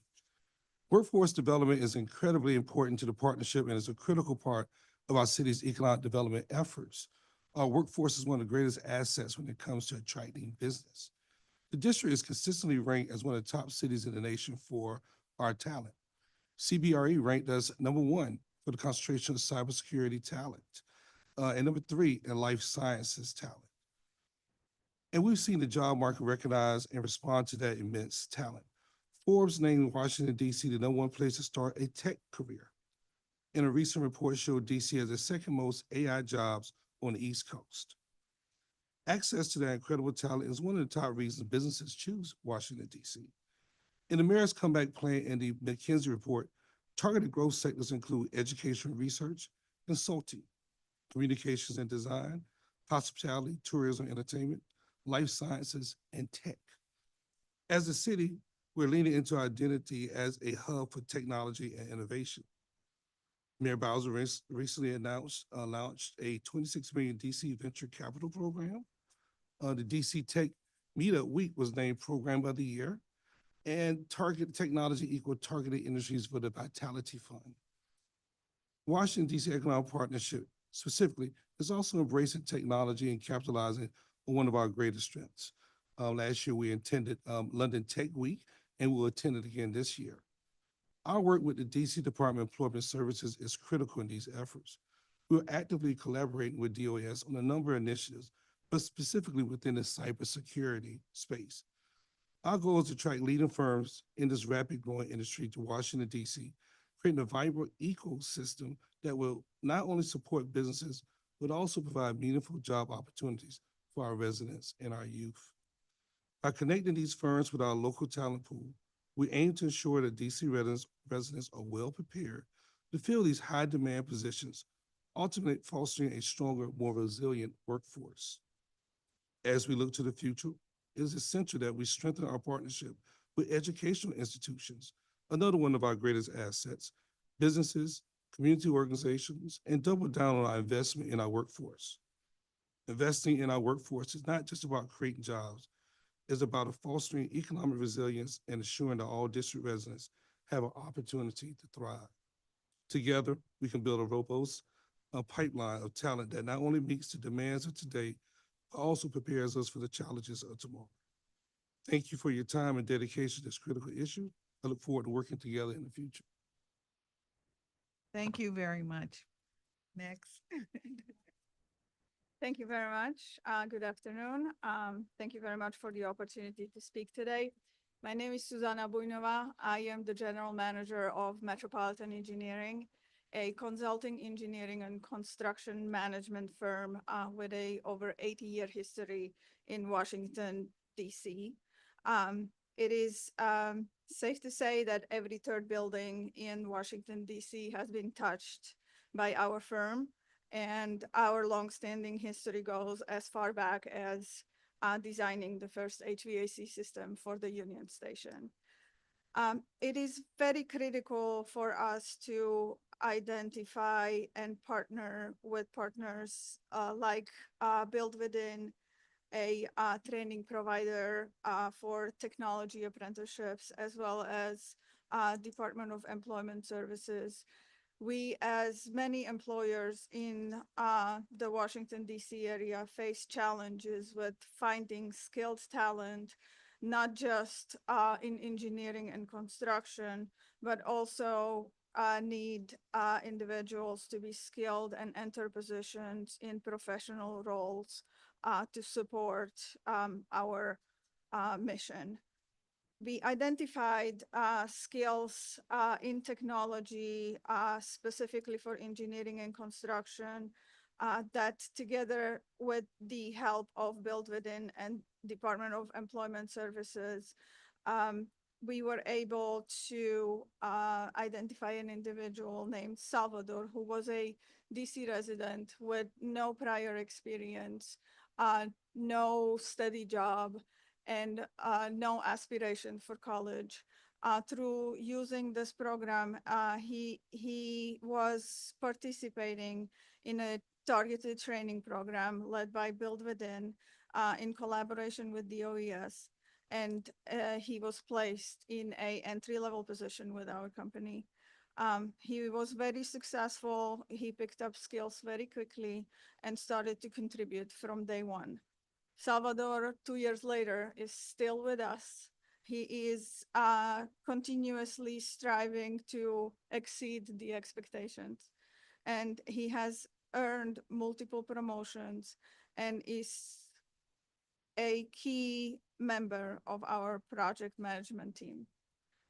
The collaboration between Build Within and Department of Employment Services was critical in identifying this individual and has provided a opportunity for someone who would not be able to have a professional full-time job that does not require a college degree and be able to apply all the skills that he is able to apply in a professional role.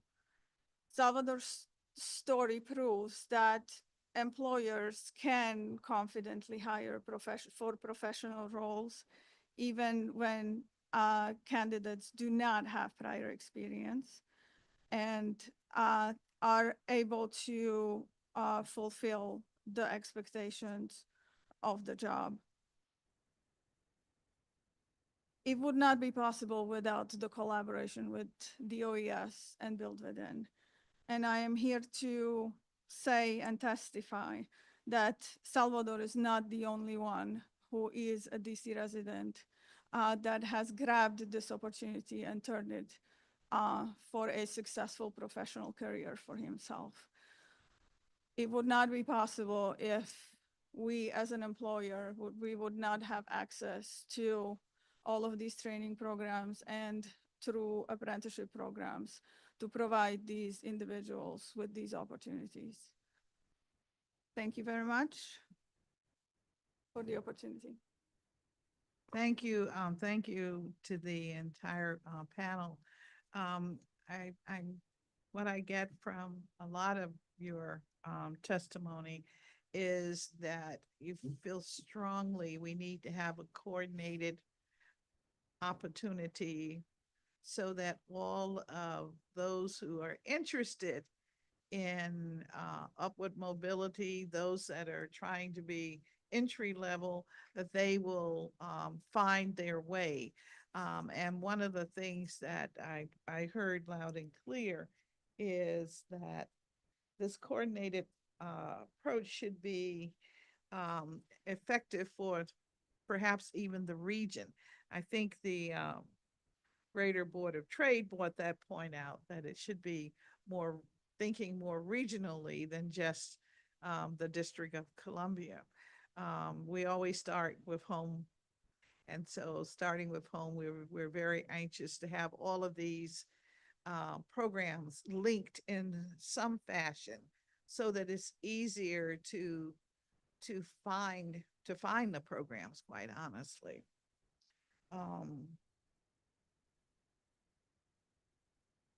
I'm very interested in your perspective, Mr. Drake, where you mentioned strengthen the DC system internally and across the silos. What does that mean? I mean, what's the practicality of that? How do we do that? Sure, thank you.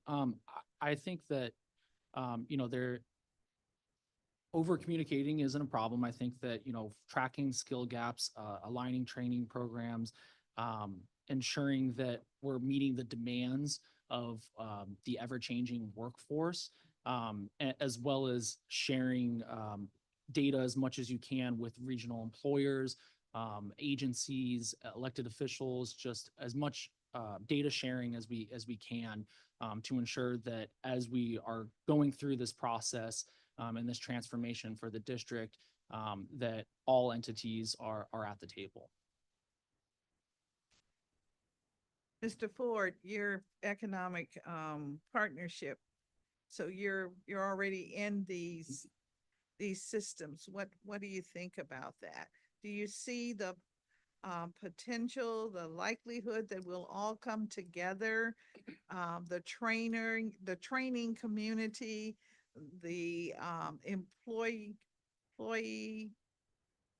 the employer community, and we'll have a model that stretches across the city, stretches across the region, where, let's say, an employer is interested in need to have 5 IT slots that I must fill. We'll do the internal training as needed, but we want to make sure they have job readiness skills. Do you see that happening in real time? In the perfect world, yes. I'm singularly focused on Washington, DC, as you know, because our tax base. There's always going to be a healthy competition within the region for businesses, for technology jobs and everything. But, and there's a point that we can all collaborate together to go after huge companies so we all can win. All right. I do believe that if employers, training providers, and city officials are at a table and communicate about those opportunities and availability of the programs that are available to DC residents, that there will be more success stories to be shared. The access to information, access to programs that are available, not only for the employers, but also for the individuals, for the DC residents, not to be afraid to apply, not to think that they do not have the skill set and the qualification to get those jobs. That training, that preparation for the DC population is critical, that there is future, that they can and they will be valued contributors to these employers. And I'd be remiss if I didn't mention that And I want to thank the Director of Employment Services. But, training our youth or getting our residents ready to take jobs outside of DC is just as important as them working in DC as well. Yes, that is our goal, to make sure that DC residents have an opportunity Mhm. for, to build a career, Yes. wherever that may be. Yes. We understand. Thank you. Thank you. You've heard much of the conversation today, so I won't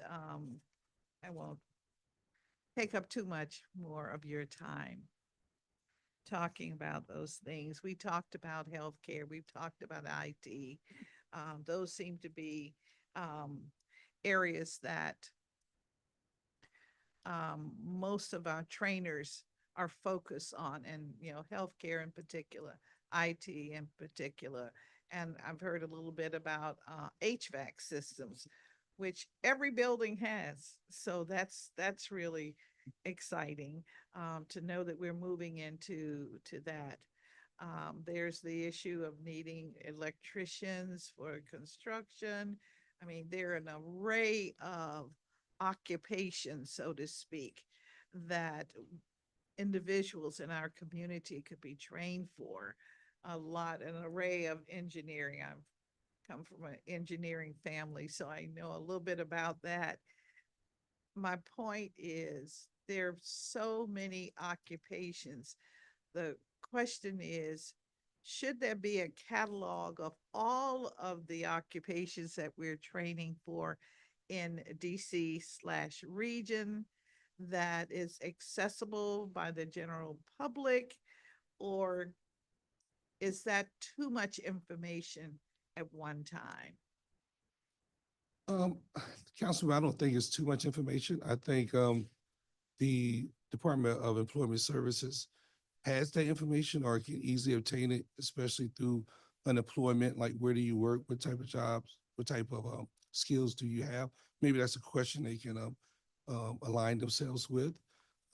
But in talking with tech, one of the things that we're looking at in cybersecurity is trying to bring a hub here, because with a hub, you can have several different firms in a building, and then you can have the training mechanism where you can have the local residents train themselves or have programs there. Because one thing about cybersecurity, you can, if you get your certifications, you may not have to go to college. It's a certification may get you to that next level. And so I think even with the UDC Community College, the certifications, that this is something that our youth can be excited about.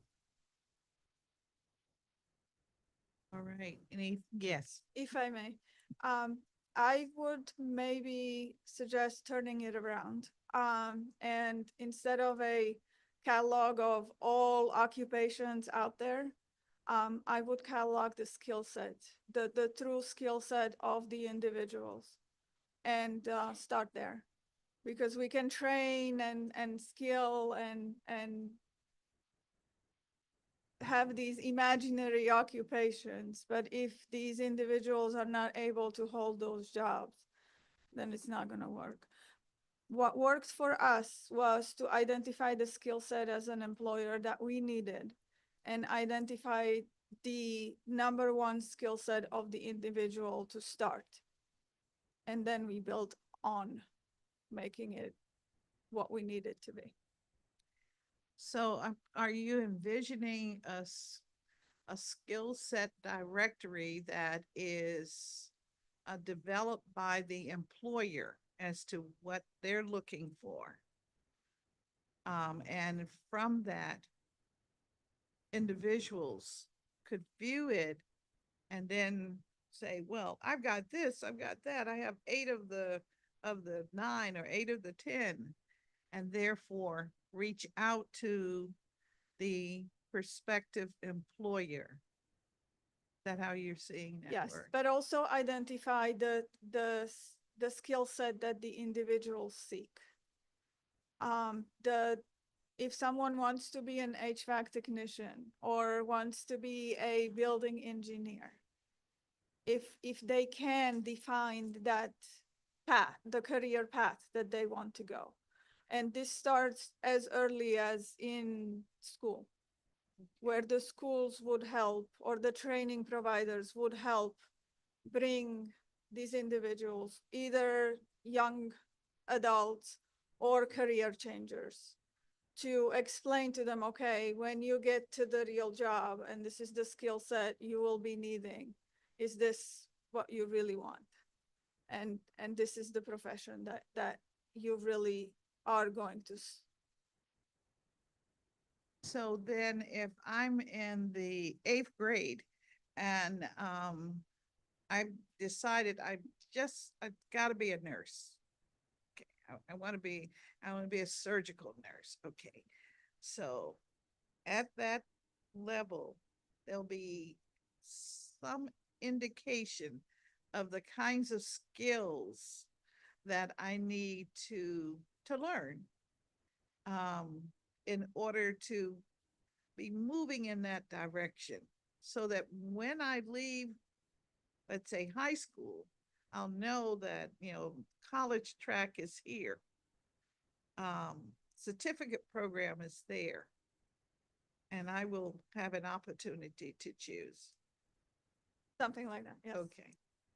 All right. I just like for us to begin to build models, because today we have a rather diffuse kind of, we have silos. There's DOES programs, there are OSCE programs, there are UDC programs, there are many private sector programs as we're learning. So how do we all kind of, the smorgasbord of things, wonderful things, how do we reach them? So others they have their own training program as well. And it all connects to the job market. But how do we simplify it for the employer and for the prospective employee, and particularly as we're talking now for our young people? How do we galvanize their interest and get them past the smartphone, past the console and all of that, to realize that, oh, I can do this, and yeah, this is great. So that's what we're talking about. So thank you all. Thank you so much. Thank you. Thank you, Councilmember. Thank Thank you.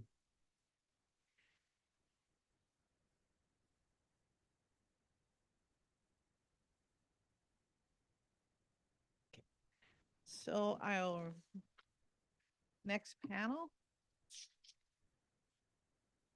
Okay, all right. All right. So we have Aisha Bond, who is the CEO of the Greater Washington Black Chamber of Commerce. Amelia Kalma from the DC Policy Center, and I believe Louis Sarno, if you can join us as well.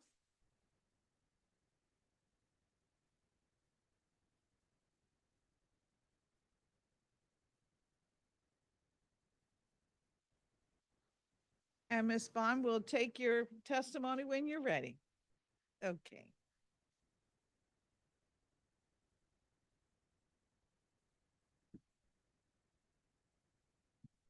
Good afternoon.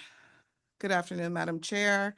Members of the committee, thank you for the opportunity to speak with you today about an innovative and collaborative workforce initiative making a measurable impact here in the district. My name is Aisha Bond, and I serve as the president and CEO of the Greater Washington Black Chamber of Commerce.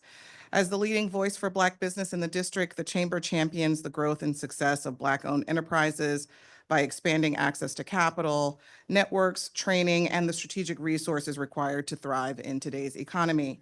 One of the most pressing challenges we hear from our members is the need for a strong and reliable pipeline of skilled talent. Without it, our businesses cannot scale, compete, or fully contribute to the district's economic future and viability. Artificial intelligence is rapidly transforming every industry, from healthcare and logistics to education and finance. It is not only automating routine tasks, but redefining the core skills required to remain competitive. As AI becomes integrated into daily operations, employers must move quickly to adapt, as well as employees. That requires a workforce that is not only technically proficient, but also agile and curious and equipped with strong critical thinking and problem-solving skills. The success of our local economy depends on access to this kind of talent. At the same time, we must ensure that DC residents are prepared for and connected to these opportunities. Not every high-paying, high-growth job requires a four-year degree. Many of the most in-demand roles today are accessible through targeted training, industry-recognized credentials, and earn and learn programs. By opening the door to these future-ready careers, especially for those historically excluded from such pathways, we strengthen families, communities, and the long-term resilience of our city. That is why we're proud to be a part of the Capital Workforce Innovation Consortium, a next-generation sector partnership focused on the technology and IT-enabled sector. The consortium brings together employers, startups, training providers, universities, schools, community organizations, and the DC Department of Employment Services. Our mission is to co-create a responsive, modern workforce development system that meets employer needs and expands economic opportunity for DC residents. Although this effort began just a year ago, just even under a year ago, we are already seeing tangible outcomes. In January, we trained WIO eligible DC residents in AI and tech careers. Several competed for the opportunity to present at CES, the largest innovative showcase in the world, and three were selected to come and join us. Today, all three are employed in technology roles, and this is exactly the kind of targeted outcome-driven training that we're working to replicate and to scale through our efforts at the consortium. The consortium operates as a real-time collaborative feedback loop. Members share insights, strategies, and evolving needs, some of which you've heard here today by other testimony.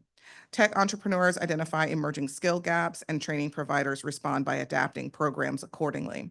At our most recent meeting, we discussed AI skill requirements, and thanks to the support from DOES, a free AI training program was quickly launched to serve DC residents.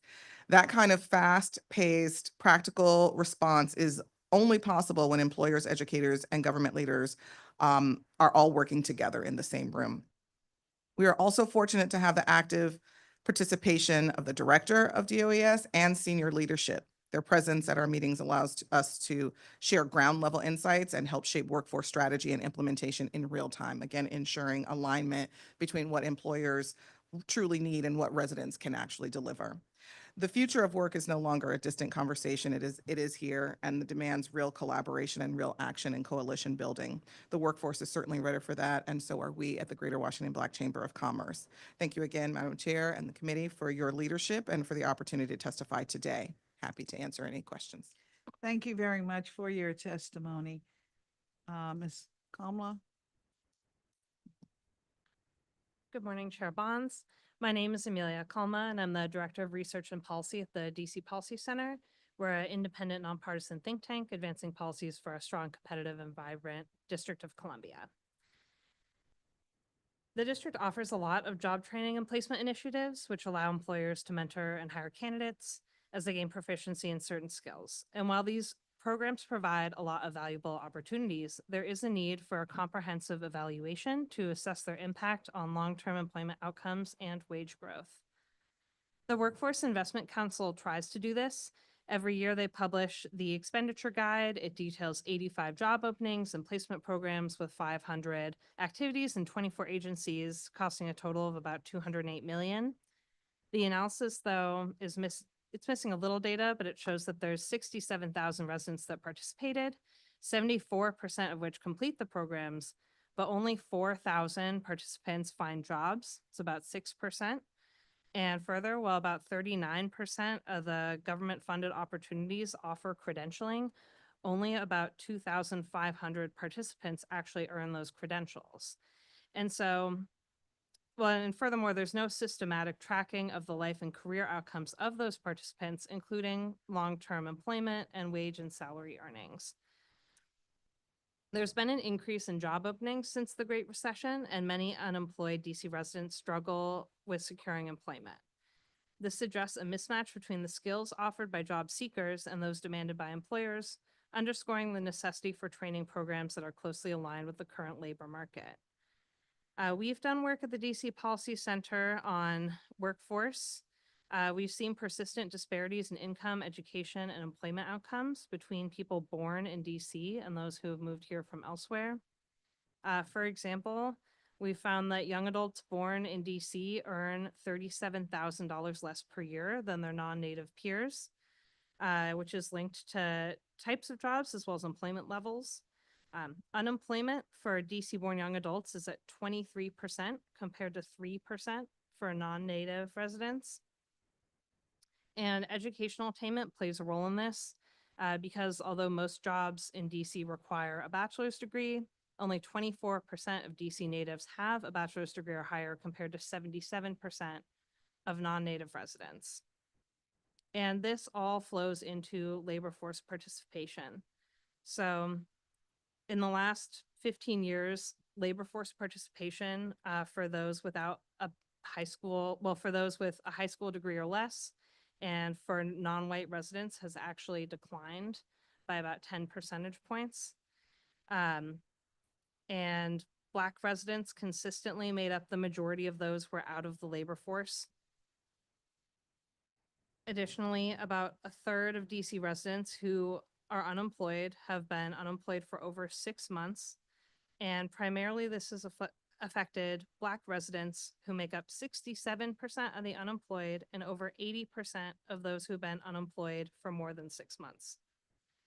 And this also affects our youth. Over half of Black residents aged 16 to 24 were not in school, and 20% were not in school and not working, compared to only 5% of similarly aged non-Black residents.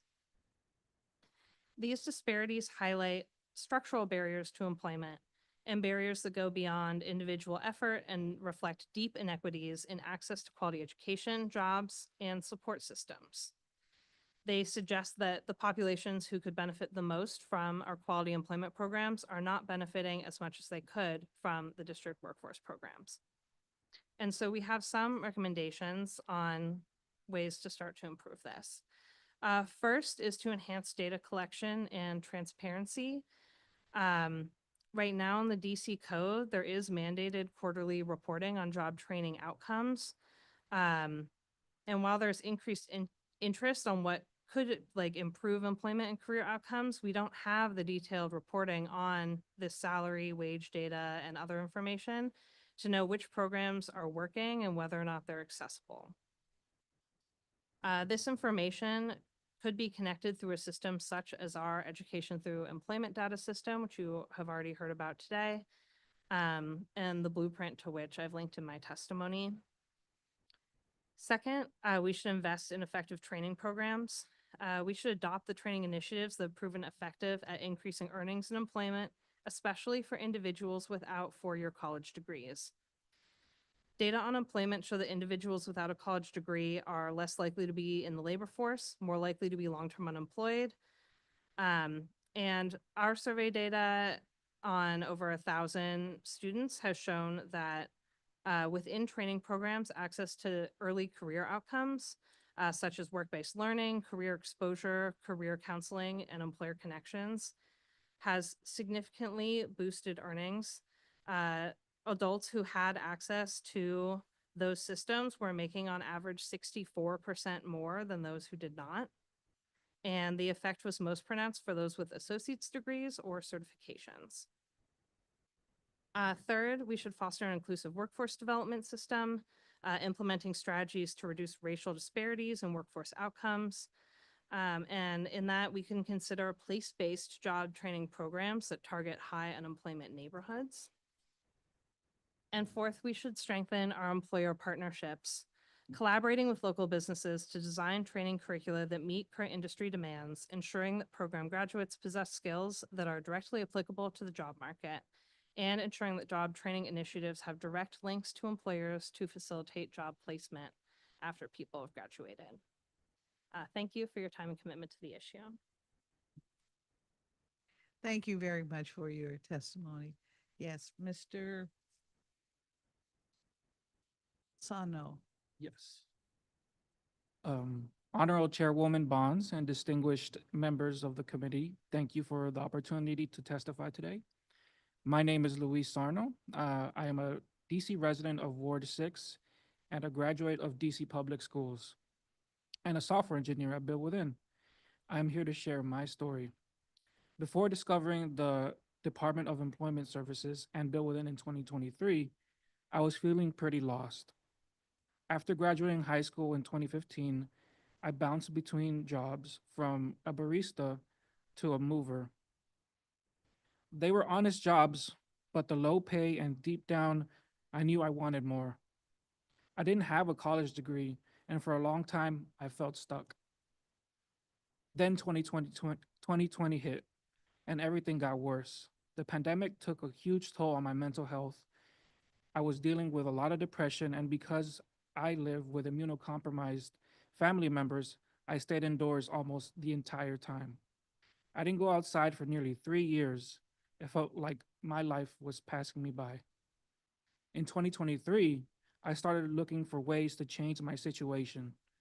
I stumbled across a free coding bootcamp and decided to give it a shot. I had always been interested in tech, but this was the first time I actually tried to build something. Around the same time, I attended a webinar hosted by Randall Shannon through DOES. That webinar changed everything. Randall introduced me to the concept of apprenticeships and pointed me towards Build Within. DOES was the bridge that connected me to the next step. Their team gave me the resources and direction I desperately needed, and they made everything feel approachable. Before that, I didn't know the path like this existed for someone like me. Once I got into Build Within pre-apprenticeship program, I felt like I finally found my place. It wasn't just a program, it felt like a family. They supported me when I was going through hard times at home. Because of that flexibility and understanding, I was able to give my full focus to learning. Through Build Within, I dove deep into the real world applications using the T3 tech stack, which combines Next.js, React, TypeScript, Tailwind, and TRPC for seamless full stack development. While most teams typically pair T3 with Prisma, we use Postgres SQL directly alongside Next.js, giving me greater control over understanding of SQL database schemas and migrations. I actively contributed across both front-end and back-end, from designing React components and managing application state to building robust APIs with Next.js and TRPC, as well as crafting efficient and complex database queries with Next.js. The experience gave me a confidence I never had before. I was no longer just copying tutorials, I was building production-grade features used by real people. And more importantly, I started to see myself as a software engineer. After completing the pre-apprenticeship, I transitioned into a full-time apprenticeship with Build Within. Over time, I became one of the go-to engineers on the team. And now I'm working as a full-time tech, something I couldn't have imagined a couple of years ago. On a personal level, this journey completely transformed my life. I went from being isolated and depressed to being someone who contributes to a growing team and helps others on the same path. I even find myself guiding others, telling them that college isn't the only route into tech, especially with programs like DOES and Build Within that are built to support people from all backgrounds. If you would have told me in 2020 that I'd be a software engineer today, I wouldn't have believed it. But thanks to the support of DOES, the training from Build Within, and a whole lot of work, here I am. Yes, here you are. Congratulations. Thank you. Very nice to have you here telling your story. It's an inspiration, and I hope many have heard it and will hear of you. So thank you very much. Let me ask you, from your experiences, would you how would you recommend young people who are in our school system, what would you recommend that they do um, to get into technology, other than they know how to use the smartphone, they know how to use the gadgets. So I'm trying to get to, how do we motivate young people to know they can do more than just, and they can do a lot with what they already know how to use. What really helped me was the pre-apprenticeship program. It really lets you get your feet wet into what like the apprenticeship program will encompass. And there you could find out whether you really want to take that career path or you want to pursue something else. For me, I did a um, like a tech focused pre-apprenticeship. And there, that's where I learned that I want to take this path. So not just them doing the pre-apprenticeship, but also having more pre-apprenticeships and giving them the information, because young people are always on social media. Um, and for me personally, when I tried to find like opportunities after graduating the boot camp, it was a little bit difficult to find information. We need like better ways to provide this information to the young folk. Thank you for that. As you were speaking, I was thinking of, we have our, within our secondary education models, we have opportunities for careers. We actually have within our schools, as you well know, um, some schools specialize various subject matter. And I believe we also still have an IT, specialized approach. I believe it's at Dunbar, if I'm not mistaken, Dunbar High School. But I'm wondering if, since it's so prevalent that every young person from the age of 5 almost knows something about the gadgets. And I'm wondering if we should maybe once you're in maybe middle school, um, maybe every year we should have um, something that you can build on as it relates to IT, because that is the future. And so that when you actually graduate, you're either going into a field or you can use what you've learned to do something else. I'm just wondering if we reach that point, because I remember when I was in, they called it junior high then, there were some things that piqued my interest. And so every advisory, we had a different something, to get us going. And I'm just wondering if that is, if we're moving into that direction. Ms. Bond. I'm anxious to speak to that point. Okay, Councilwoman all right, Bonds. okay. There are a couple of things that I want to share, from what you just spoke about. One, I think I often talk about demystifying the process. So I thought about that immediately here. I think one of the challenges that we have, particularly with our young people, is demystifying what it looks like to be engaged in this work as an adult person or as an older person, as a professional person. An example that I can offer you, as you noted, these young folks, I used to be a young folks, like I'm on the other side of that now, but I think the younger folks really do, you're right, they have devices in their hands, they have access to all kinds of technology that they're using almost intuitively without much training and without much forced engagement, et cetera.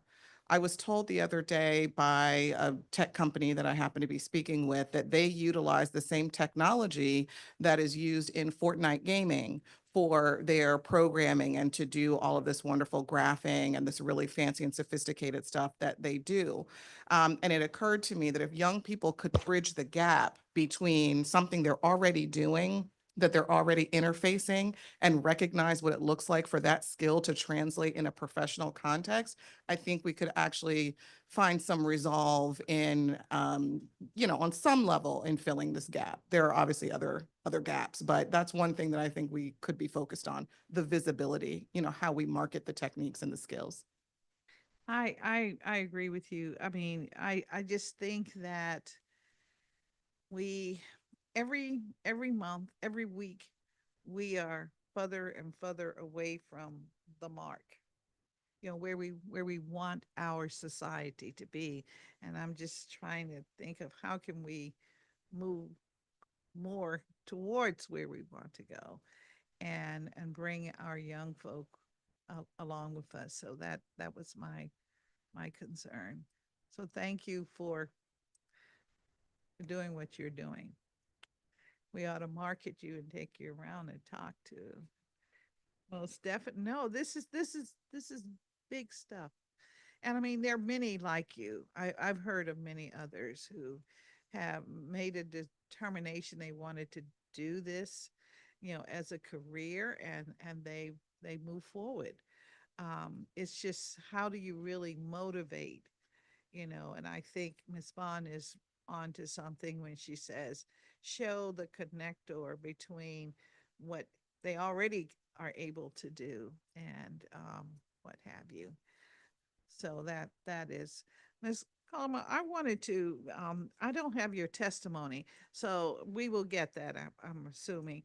But I wanted to examine some of the numbers that you were sharing with us. Um, you mentioned, I think I wrote this down correctly.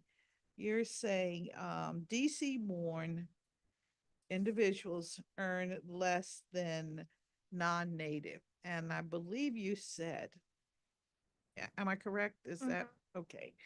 What is your statistic there? Because I think I have 23% less if you're a native. We were looking at, yeah, like DC residents age 18 to 34, and those who were born in DC and those who moved here from outside of DC. And yeah, the young adults who were born here were earning $37,000 less per year.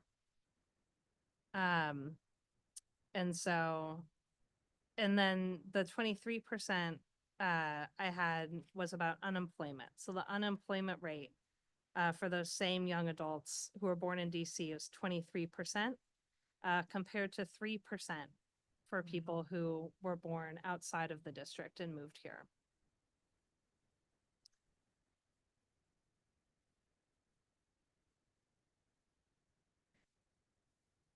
All right, well, thank you very much. We have some mountains to climb for sure. And, you know, I sort of collectively was thinking about groups primarily, you know, what's the profile of the job seeker? But this, you know, socioeconomic data is very rich and very significant. And I certainly am assuming it's going to be um, factored into the, what is it, E ET, yeah, the ETEP. Yes, but that data is only going to collect initially from the student population. That was the point I was trying to make. It's the student population. And so you're not going to get the robust information like this. So we have to find a way to put your information into the system as well, if it exists, um, so that we have some real goals to work on.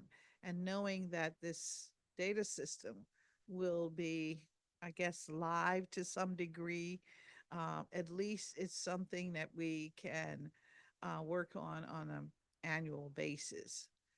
What I don't think we want is just to collect the data and publish a report.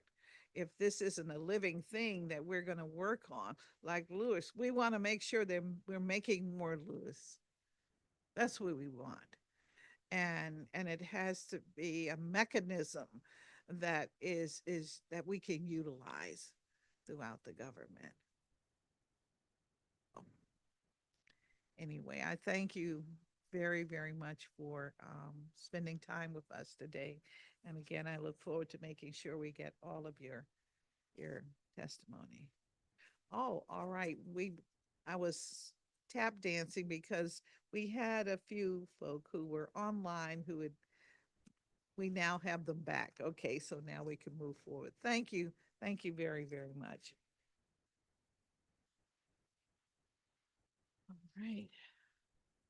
Our next panel, and it is our last public panel. It's virtual. We have Dr. Robert Smith, who is the Associate Vice Provost at George Washington University. All right. Shrub Dugupta, who is the CEO of Predict Health Technology Company. And of course, Dr. Ismena Gates, who is the CEO of Build Within. And so we welcome you to our session. I think Bob was first. Yes, now we can see you. Yes, thank you. Shab or Robert, each one of either one can start. I'm happy to go first because I have to get back to a meeting. If people will forgive me. Yes, go right ahead. Oh, thank you. Good afternoon, Chairperson Bonds and members of the committee, and thank you for allowing me to testify. On behalf of Build Within, as you've mentioned, I'm Bob Smith, and my job is I'm the Associate Vice Provost for Innovation and Entrepreneurship at George Washington University. And in 2022, we started working with Build Within, and they became around their registered apprentice program in web development and operations. We were trying to do some web building, and with our limited budget, we're unable to go out and hire the type of development shop we might be able to do. And we talked to Jimena and her team and said, hey, we would really be looking for people that could help us work with us. So they worked closely with us to get it approved with our chief financial officer and human relations staff here so that we could bring on an apprentice who in computer work.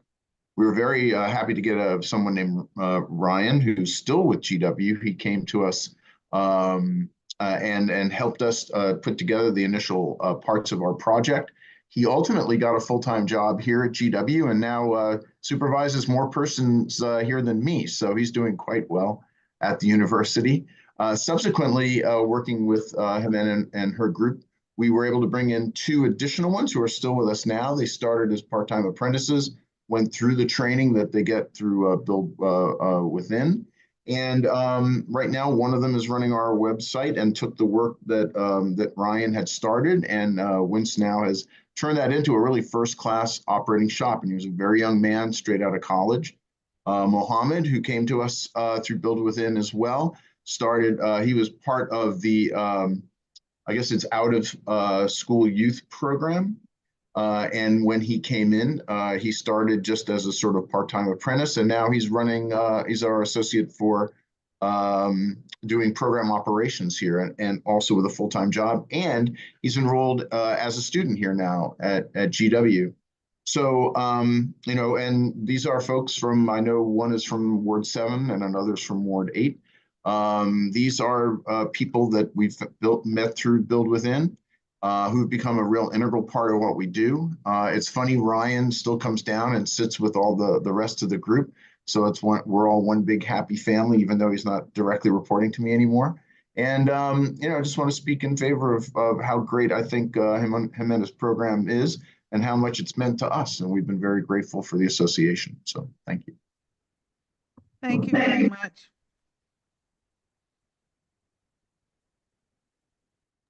Dr. Gates? I let Shab go first because he has to go too. All right. Okay. And Bob, if you need to go, I think you can go ahead. I know you were both in other meetings, so thank you. Yeah, I really appreciate it. I've got a team on pitch coaching. We have our big pitch competition this week, and I got people waiting stacked up. Yeah. Go. But thank you for the opportunity to speak. Great to see you, Jimena. Bye now. Thank you so much. This is great. So I'll go, I'm sure. So Honorable Chairwoman Bonds and distinguished members of the committee, thank you for the opportunity to testify today. It's an honor to share Predict Health's experience as an employer, partnering with the district to hire and develop local tech talent. We're very excited to be in this partnership, and we've benefited and greatly from it, and look forward to expanding that. My name is Shubhdev Gupta. I'm the founder of Predict Health. We're a healthcare technology company headquartered in Arlington, in Roslyn, Virginia, just across the bridge. And I live in Washington, in DC. Our platform uses artificial intelligence, data analytics, and advanced deep analytics to help health plans, Medicare, Medicaid, insurance exchange plans to really increase their membership, to boost retention, enhance member engagement experience, and also improve quality at the plans.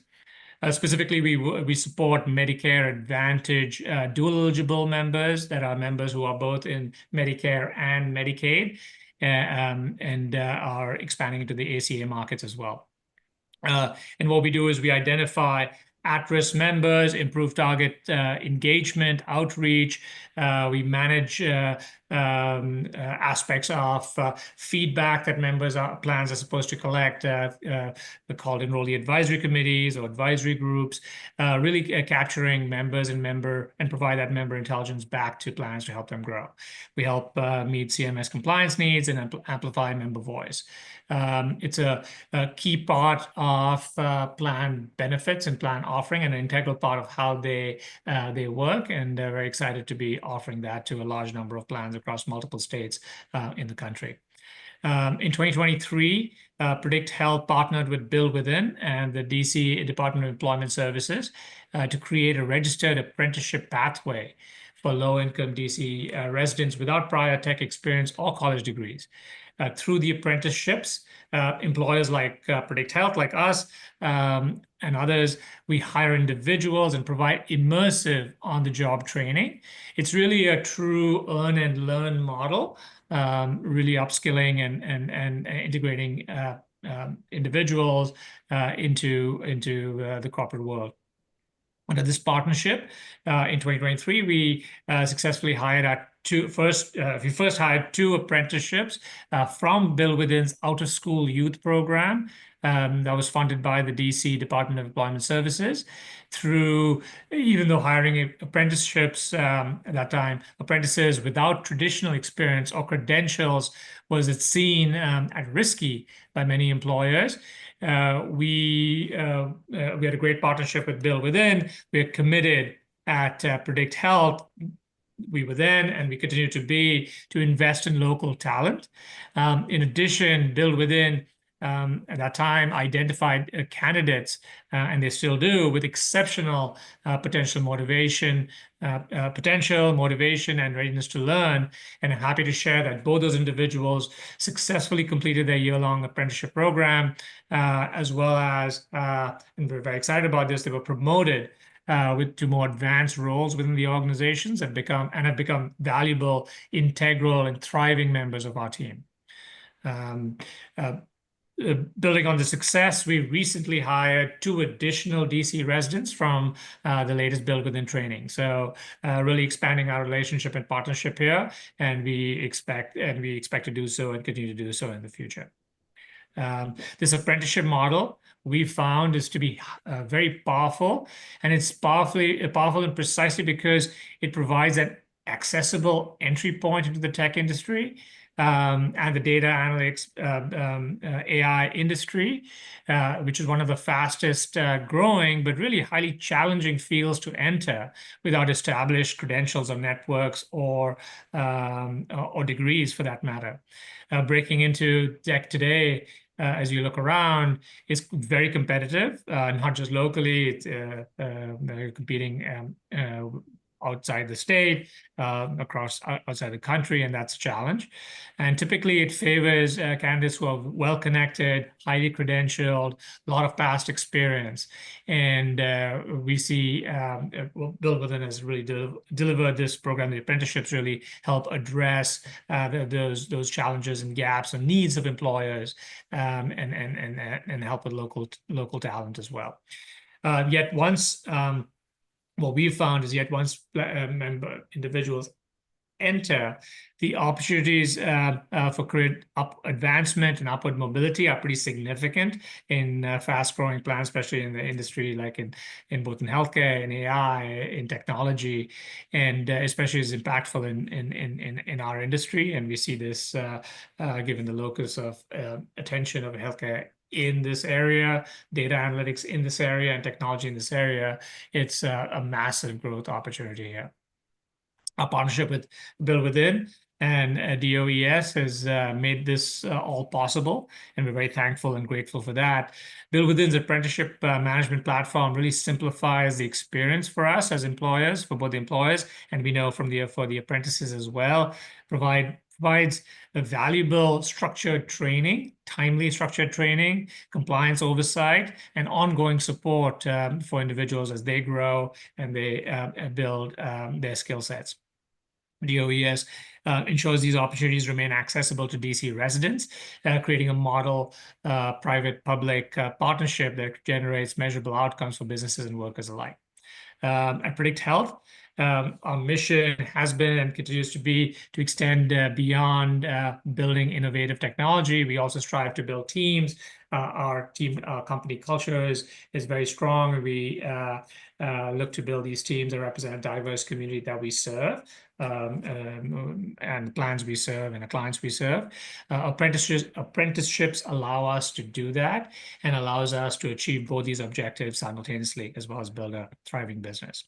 Thank you again, Chairwoman Bonds, for your continued leadership and the opportunity to share our story and my story today. I welcome any questions you have and warmly invite you to visit us at Predict Health offices. We're right across the bridge, and we have a great view, and to meet our apprentices firsthand, a growing team of apprentices and the larger team. Let me stop here. Yes, thank you very, very much for your testimony. And are you also on a fast line? You need to leave? No, I can take a few questions. I'm happy to take a few questions. All right. Okay. All right. Well, I do have a few. I wanted to, well, I think we'll do Dr. Let me see. We'll do Dr. Gates next and then come back to you. Dr. Gates? Try to be quick, so I know that the most important are the employers, and I'm really, really grateful of Chab and Bob, because without employers, we don't have, hires. So thank you so much. Good afternoon, Chairwoman Bonds and members of the committee. Thank you for the opportunity to testify today and for your continued leadership on workforce development in the district. My name is Jimena Gates, and I am the CEO and co-founder of Build Within, a workforce technology company headquartered right here in Washington, D.C. Before becoming a tech entrepreneur in 2012, I spent more than a decade in public education in the district as a public school teacher, assistant principal of Tubman Elementary School, and principal of Ross Elementary School. At Build Within, we design technology and services that power modern workforce solutions. Our platform is used by organizations like United Airlines to manage software apprenticeships, by Unum Insurance for web development apprenticeships, by Grow Your Own Teacher Apprenticeship Center in Tennessee to develop the next generation of educators, and many others. In addition to apprenticeship management, we build technology for skills matching and for WIOA enrollment, tools that are used in other states. For example, Hamilton County, Tennessee, uses our platform to manage summer youth employment. We believe that aligning the skills and interests of youth and people since young age align to real jobs and to a fulfilled career and life. Our mission is to make it easier for anyone, regardless of age, background or credentials to learn a profession, because we believe that potential is always more important than just credentials. We began our partnership with the OES in 2022 to support the creation of employer-led training programs in high-demand technology companies and tech-enabled industries like metropolitan engineering, predict health, and engineering departments such as GW's department. We not only provide training, but we also help employers build registered apprenticeships in areas like AI data annotation, office operations, prompt engineering, and more. These programs aren't classroom-based. They're actually on-the-job training programs. Apprentices work while they learn, following the proven earn and learn model. Though common in the skill trades, we've seen this model thrive in the tech sector as well. It's very new in the US, but we're seeing tremendous progress across the country and especially here in DC. At Build Within, we have hired 4 apprentices through our own programs. Each now is a full-time employee, and each one of them is thriving. One of them is Luis Sarno. Most of our learners come from Ward 7 and 8, and all are from low-income backgrounds. 100% of them are minorities. Most of them are unemployed or underemployed, and they're all WIOA eligible. When someone lands a job in tech, it's not just their income that changes. Their confidence grows, their identity shifts, their future expands. The demand for these opportunities is real and growing. In recent months, through our partnership with the OES, we launched Skills Nation DC and the Capital Workforce Innovation Consortium. This is not a Build Within initiative. This is actually a Department of Employment Services initiative where we are one of the partners and one of the vehicles to help activate all of this. You heard Aisha Bond earlier today speaking. She's one of the several leaders in the city providing tremendous time and dedication to help us increase the amount of opportunities that DC residents have for growing jobs. Skills Nation DC connects DC residents to opportunities, match their skills to jobs and career pathways. And the consortium is a sector partnership focused on the technology industry. It's formed by organizations such as the Greater Washington Black Chamber of Commerce, the Anacostia BID, DC Tech and Venture Coalition. You heard Derek Ford earlier mentioning the partnership is also a member, the University of the District of Columbia, George Washington, the Golden Triangle, Metropolitan Engineering, the Economic Club of Washington, Northern Virginia Technology Council, National Association of Returned Citizens, and many others. We meet regularly to map the skills needed today by employers and how they must be best practices, identify gaps, and implement changes in real time. At a recent meeting, a CTO recommended an update to our curriculum, and we implemented the change the following week. Dr. Morris Hughes has been an active participant in every session, helping ensure alignment between policy, funding, and execution. Through Skills Nation, DOES is now measuring residents' skills and matching them to jobs that align with their skills and interests, while also identifying the right supports to help them succeed. Their incomes have changed, their networks have expanded. Today, about 70% of our graduates are in professional roles with upward mobility, some of them with Predict Health and with others that you heard today, and larger organizations that in the past will not consider hiring one apprentice are now following the example of CHOP and other employers and hiring some of the current students. We are deeply grateful for the vision and support of the Department of Employment Services, the employers like CHOP who are opening doors and hiring them, paying their full-time salary, not asking for anything, but actually just opening the door and giving a chance to a DC resident to show what potential they have. We have plenty of examples like Luis Sarno, but we also have examples like CHOP that are employers that are leaders in this city, in this region, showing how you actually can train somebody without a college degree on the job and change their lives by giving them an opportunity to a life-changing career with upward mobility and an opportunity to not just the middle class, but actually, a great life and a fulfilling career. Thank you so much for listening to me today. Thank you very much for your testimony. I just have a few questions. For both of you, please, what challenges have your organization encountered with doing the training models with these young adults and young people? Hey, man, you want to go or should I go?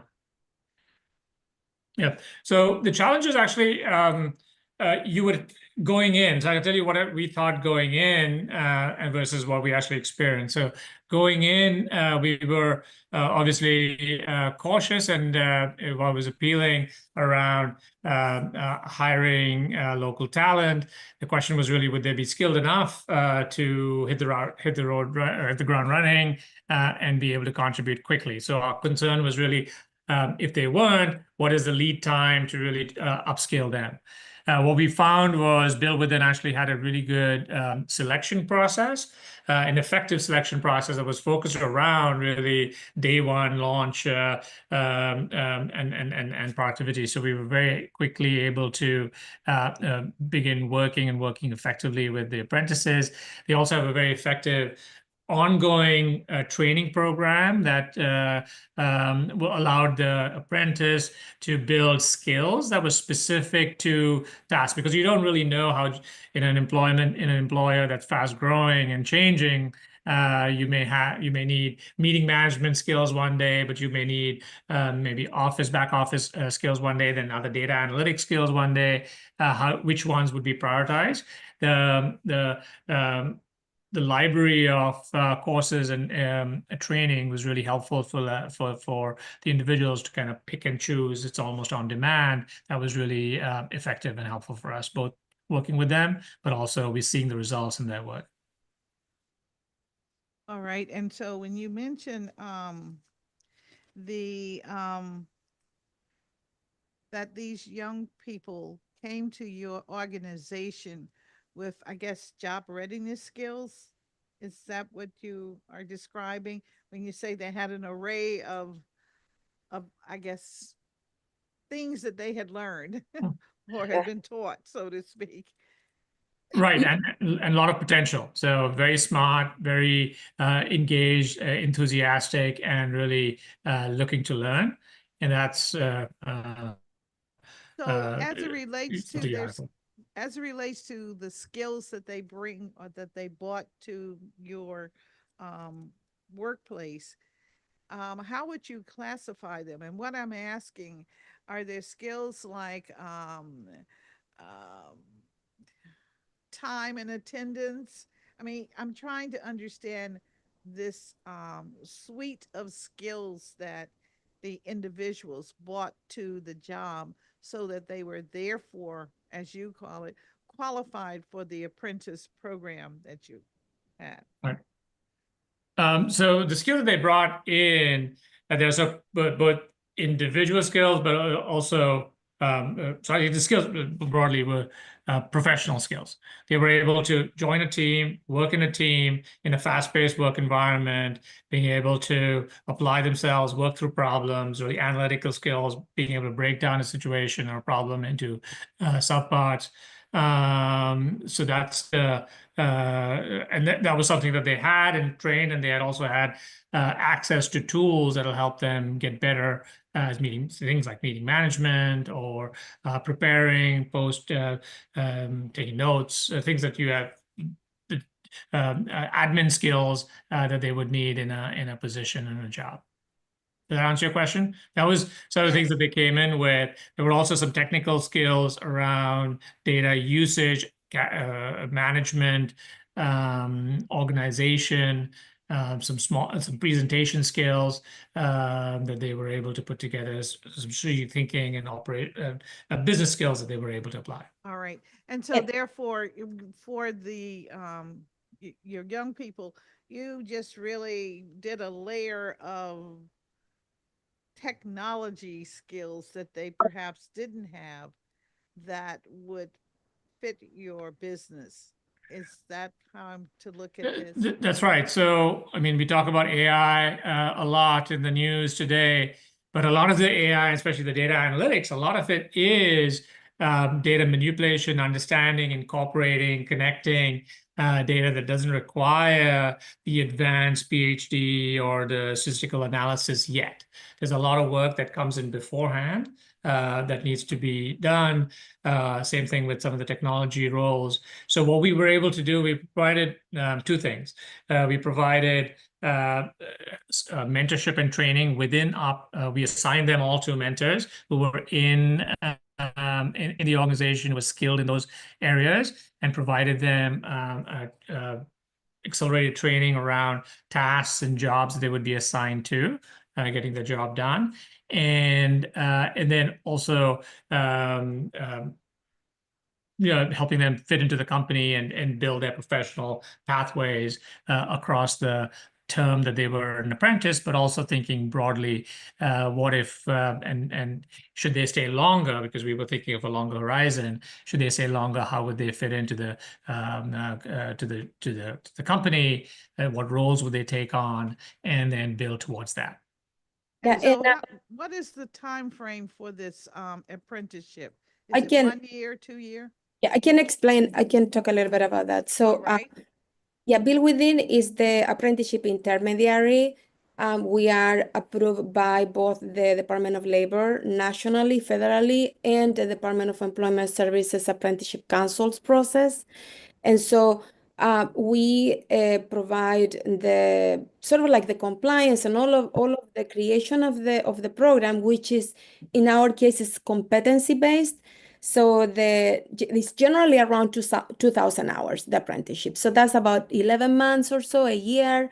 But the apprenticeship, because it's on the job training, and there are 144 hours of asynchronous learning that they get in the platform, in the software. There is a process in the job that the person it has to be able, the employer the apprentice to actually work and deliver. So the apprenticeships are jobs, are full-time jobs paid by the employer, benefits are paid by the employer. And really, like if the individual doesn't succeed, unfortunately, it will be terminated, just like any other employer will be, but even sometimes even faster, because the idea of an apprentice is not yet in the permanent role per se. So that is the partnership between the employer and the intermediary and the Department of Labor locally is really important, because the Department of Labor locally, in this case, DOES, has to approve the apprenticeship to happen, because apprenticeships are governed in DC by the Department of Employment Services. So they are the body that regulates and legislates over the apprenticeship. So Build Within makes sure the apprenticeship is time-bound, is competency-driven. The employer is a solid employer providing mentorship, is a company that has good worker practices, that is challenging, is a good job with upper mobility possibilities, all of these things. And then at the same time, we want the employer is paying the salary. The employer is doing all the hard work. So we as an intermediary, what we try to do best is the skills match the candidates that will provide the employer the very best possible. So this partnership has to be one where we as the intermediary understand the needs of the employer. In this case, we know Predict Health is a thriving company, is created by a founder who is very well respected in the region, with in an area that is growing extremely fast in AI, serving the health plans, which have a lot of scrutiny. So we needed the skills that they needed to have were attention to detail, critical thinking, being super responsible. So on the pre-apprentices, the students that will come to the classes, we are able to identify those that will match those skills, and then we have technology skills matching algorithm, and we use a lot of us different types of technology that we have created to identify the right people for the employer. So then the rest is a little bit easier. But during that year of the apprenticeship at GW, at Predi Health, or anywhere where they are, the employer is hiring, it's about a year. During that year, they're doing two things: they're working and they're also learning on the job and asynchronous learning. The employer pays, and when they graduate, they get two certificates, one from DOES in that profession and one from the Department of Labor. So this person, let's say, is an office operation, data analytics, software developer, didn't go to college, doesn't have the debt, and didn't spend 4 or 5 years in college, actually in 1 year has the profession, and then they enter the career. So it's a really wonderful entry to a professional career. Like Luis Sarno just told you, he would have never imagined to be a software developer in 1 year, and he did it because of the registered apprenticeship. But it wouldn't happen without DOES, because DOES governs the apprenticeship. So our partnership with DOES is critical. If they wouldn't approve us, they wouldn't approve jobs, these lives wouldn't change. So we owe a lot to that partnership. Thank you, Dr. Gates. I believe you said that the apprenticeship is about 2,000 hours or 11 months. Am I correct? Yes. And within that, 144 hours are for the platform itself. Am I correct? I just Yes. want to make sure I have accurate Yes. information. Yes. Thank you. Thank you. Thank you both very, very much. Thank you for your testimony. No, and thank you so much. And National Apprenticeship Day is on the 30th. So we'd love to invite you to celebrate. You will have a great celebration, I can tell. Thank you. Thank you Thank so you. much. Thank you.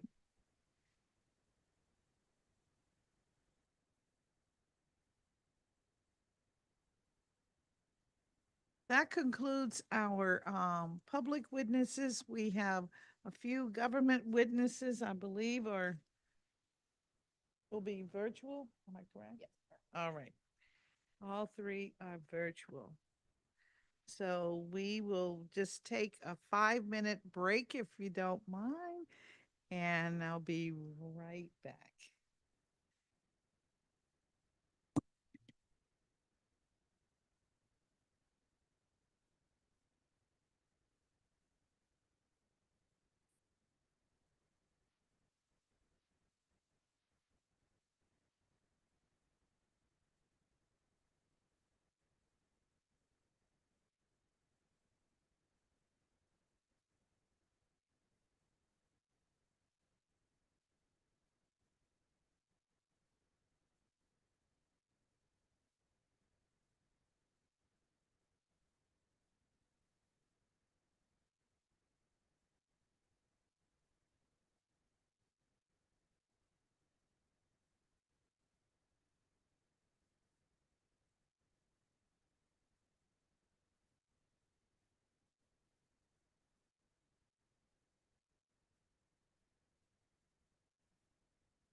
Are we ready? Okay. We will resume our hearing on workforce and employment, and we'll hear from our government witnesses. Dr. Unique Morris Hughes, Director of the Department of Employment Services, and Mr. Drew Hubbard, Executive Director of the Workforce Investment Council, and Dr. April Massey, who is the Chief Academic Officer at the University of the District of Columbia. Welcome. We're glad to have you. I hope you've heard some of the conversation today. It's very exciting. Words of wisdom, etc. So we'll start with Dr. Hughes, Morris Hughes. We'll take your testimony when you're ready, ma'am.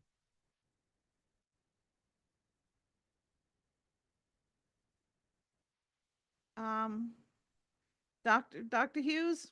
Okay. We're not hearing.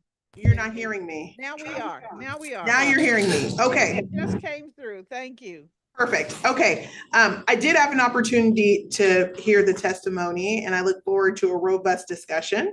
Good afternoon, Chairperson Bonds. I'm pleased to be part of this roundtable discussion on job training and workforce development in the district alongside my colleagues.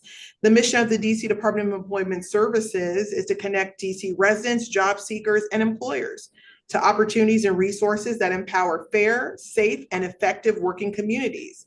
Critical components of achieving this mission are the job training and apprenticeship programs that the agency operates and facilitates.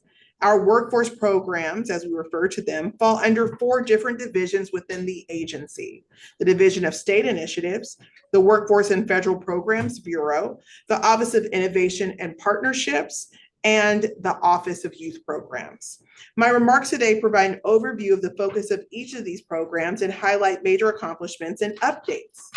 The Division of State Initiatives offers workforce programming designed to provide short-term subsidized employment and ancillary services to district residents residing in persistent problem areas and facing barriers to employment.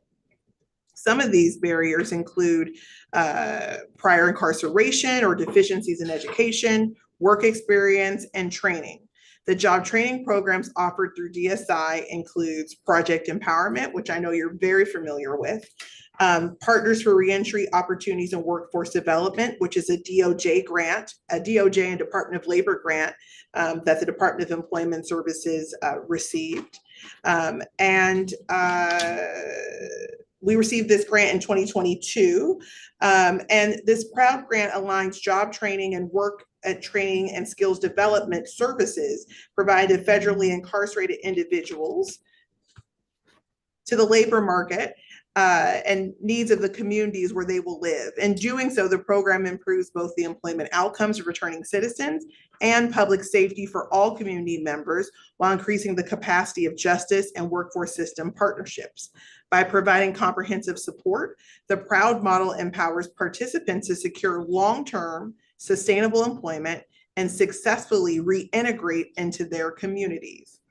The Workforce and Federal Programs Bureau operates the American Job Centers, the Office of Apprenticeship Information and Training, out-of-school youth, veteran, and special employment programs, including our seniors program.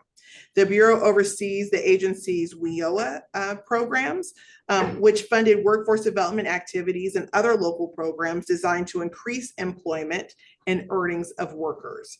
The job training programs offered include CSEP, which is our Senior Community Service Employment Program, our out-of-school youth program, which is geared towards young people who are not engaged in school between the ages of 16 and 24, and our Office of Apprenticeship Information and Training, which I know you are well versed on apprenticeship as well. A new program, which we added this fiscal year, is the DC Alliance for Healthcare Careers. And we did this to create economic opportunities for DC residents through accessible pathways to family-sustaining careers while filling crucial healthcare roles with a sustainable pipeline of trained and credentialed workers for current and new healthcare facilities. Through the DC Alliance for Healthcare Careers, DOES has developed a pipeline using innovative public-private partnerships between local government, local businesses, and local universities and training providers to recruit, train, and support DC residents to be hired into family-sustaining wages and improving resident services. These partnerships include the George Washington University Health Network and Hospital, Howard University, MedStar Washington Hospital Center, and Trinity University. By integrating hands-on experience, mentorship, and industry-driven training, these programs prepare emerging talent to launch meaningful careers in high-demand healthcare occupations, such as surgical technician, phlebotomist, and radiological technician. Finally, to continue to support the evolving needs of both district residents and businesses, our agency continues to implement innovative and strategic programs through our newest workforce initiative called Career Launchpad. Career Launchpad is designed to connect residents to high-impact careers through the following programs. In its first year, the Pathway to Public Service program placed 25 graduates from local universities, Howard and the University of the District of Columbia, and year-long apprenticeships within district government agencies and DC Water. The immersive experience combined full-time employment with on-the-job training, mentorship, and ongoing professional development. Participants are gaining invaluable hands-on experience while receiving a competitive salary, a benefits package, and paid time off. We have already received applications for the next cohort of public service apprentices and look forward to this program's continued growth in FY25. Recognizing that practical work experience is a critical catalyst for securing competitive roles in high-demand fields, DOES launched applications to the College Fellowship Program for recent college graduates who are residents of the District of Columbia in December of 2024. The College Fellowship Program offers short-term positions aimed at gaining practical hands-on experience aligned with participants' career goals or fields of study. Fellowships last 6 months, and the inaugural cohort of 35 fellows enrolled in February of 2025, making the launch of a new talent pipeline to strengthen the district's workforce. Fellows were placed in a variety of government, nonprofit, and private sector organizations, including a fellow being placed in your office, Councilmember Bond. So thank you for your support there. The Innovation and Partnerships Bureau is comprised of the DC Infrastructure Academy and the Office of Talent and Client Services. The DC Infrastructure Academy recruits and trains district residents to fulfill the needs of the infrastructure industry and provides infrastructure jobs with leading companies. The Infrastructure Academy, which is nationally recognized, provides a range of training programs. In FY24, DCIA provided 767 individuals with supportive services and served 426 through its commercial driver's license program, IT, PEPCO, Security Plus, and energy, construction, and utilities training programs. These programs are designed to be short and accessible between 8 and 18 weeks, so participants can quickly re-enter the workforce. In FY24, DCIA graduated our 15th PEPCO cohort and celebrated our 250th graduate since the inception of the program. 100% of the program's graduates have received a job offer from PEPCO, and 71% are still employed with PEPCO today. Our Office of Talent and Client Services mission is to offer businesses in the DC region complementary services to help meet their workforce development needs. TCS administers employer-focused services related to employment and training opportunities, specific business incentives, and reductions in force. Alongside our training programs, last year TCS worked to connect district residents to high-demand jobs and careers by registering 482 new employers and managing more than 57 hiring events, resulting in 3,342 district residents having access to employment opportunities. TCS also works in partnership with the Office of First Source to support employers and employees in filling first source positions by matching district residents with job opportunities. In 2024, more than 1,800 positions were created on first source projects and contracts, with over 900 of those new positions being filled by DC residents.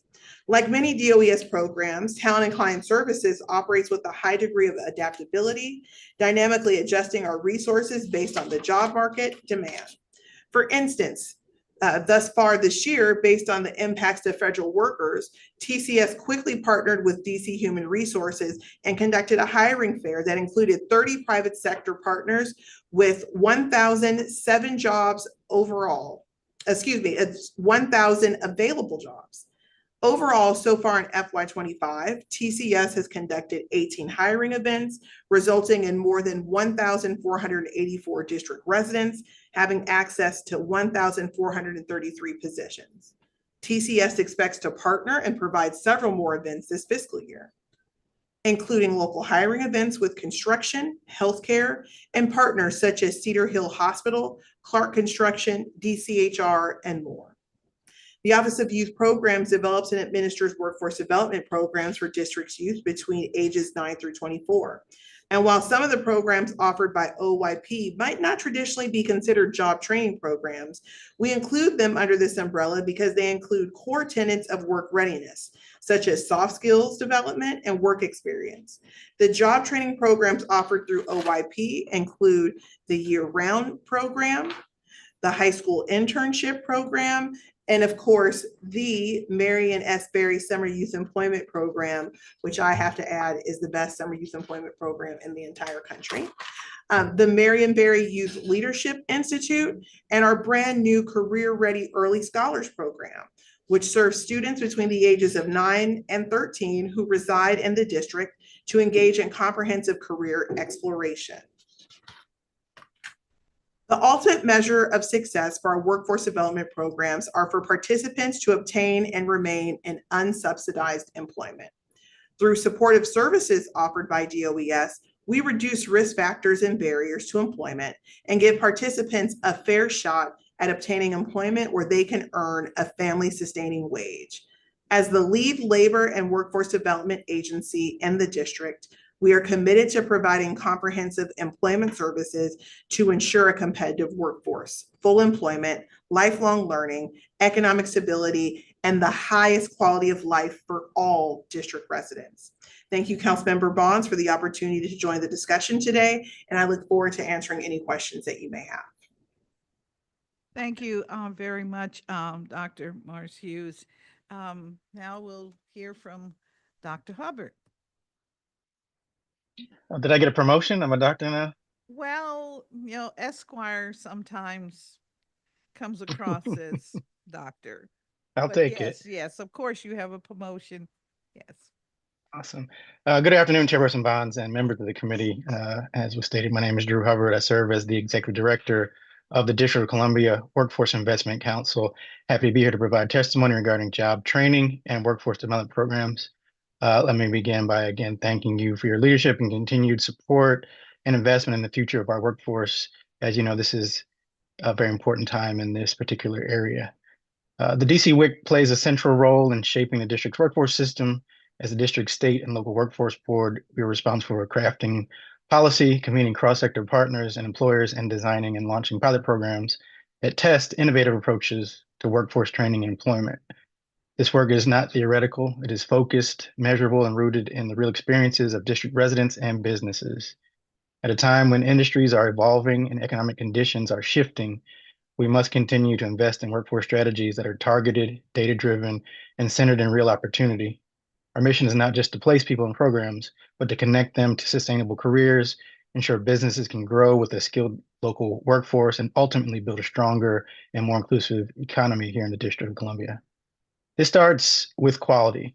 We've implemented clear training standards that guide how providers are selected and evaluated. These standards prioritize credential attainment, employment outcomes, and participant satisfaction and retention.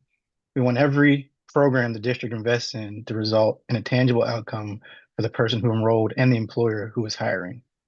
One of the most impactful tools in this effort is expanding our eligible training provider list. We are in the process of modernizing the ETPL process by launching a platform called Career Edge DC as an automated program that streamlines provider applications and gives real-time status updates. This will seek to reduce wait times and increase transparency across the board. We also now require providers to report quarterly performance outcomes, allowing the WIC and DOES to track program quality and intervene when necessary.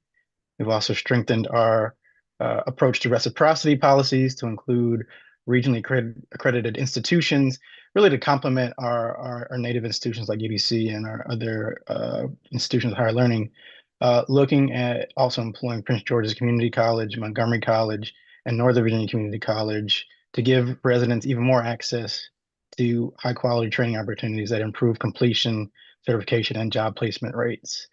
Our role in convening partners and employers has been critical to designing a workforce system that reflects the needs of the economy. Through regular interagency meetings, direct engagement with industry, and coordination with training providers, the WIC promotes workforce investments that are employer-informed and resident-focused.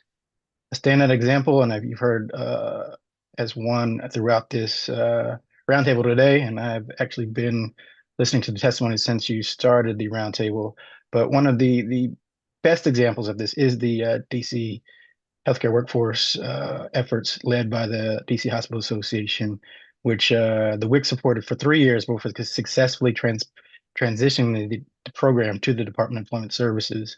This collaboration, as I mentioned, run by the DC Hospital Association, brought together healthcare leaders, including hospitals, long-term care providers, and others to identify critical workforce needs, map career pathways, and design strategies to build a stronger pipeline of talent. Together, we created detailed career pathway maps showing how residents can move from entry-level roles into advanced clinical positions, and we emphasized apprenticeships and work-based learning models that give people the ability to earn while they learn. This kind of work is what happens when we encourage employers to lead and align partners around shared goals, which ties directly into the mission and goal of the DC WIC. In addition to our ongoing policy and convening efforts, the WIC also designs and rolls out pilot programs to test scalable, innovative models. These pilots allow us to identify best practices, measure impact, and inform system-wide improvements. Every pilot we fund is built around data, employer input, and resident outcomes, as our goal is always to take what works and grow it district-wide. Our workforce model is comprehensive, including work readiness, occupational skills training, and hands-on work experience. These strategies are especially important for youth, returning citizens, and workers who've been displaced from traditional sectors. In 2023 alone, 2,559 residents earned certifications, 4,180 secured employment, and thousands more advanced towards credentials or completing training. With the continuation of our rollout and use of Career Edge DC as a centralized performance tracking system, we are looking to standardize data collection. I know that was a concern brought up earlier around the work around our expenditure guide. So we are looking to make that easier to use, more accessible to all stakeholders, and as a way we can have more complete data. We are working closely with our partner agencies and providers to adopt a common set of performance measures such as enrollment, credential attainment, and job placement to help us more readily evaluate program impact and guide investment decisions. This data will also connect to the Education Through Employment data system currently housed at the Office of the Deputy Mayor of Education, which will link data systems across K-12, higher education, and workforce employment to track the career outcomes of participants over time and help policymakers to invest in programs that are generating results. We've also remained responsive to emerging needs. Our recent efforts have focused on addressing the wave of federal layoffs impacting many district residents. These workers, many of whom are highly skilled with long federal tenures, require a different approach. To support this population, the WIC is launching specialized training for frontline staff and developing a federal worker resource guide in collaboration with our partners that can be accessed online or in community spaces. Ultimately, we believe that the case for continued investment in the workforce training has never been stronger. These programs are not just preparing people for jobs, they can connect residents to careers, filling critical roles in our economy, and building economic resilience for our city. Whether it's a young adult entering the workforce for the first time or a seasoned worker transitioning into a new industry, these investments change lives and they strengthen our entire community in the process.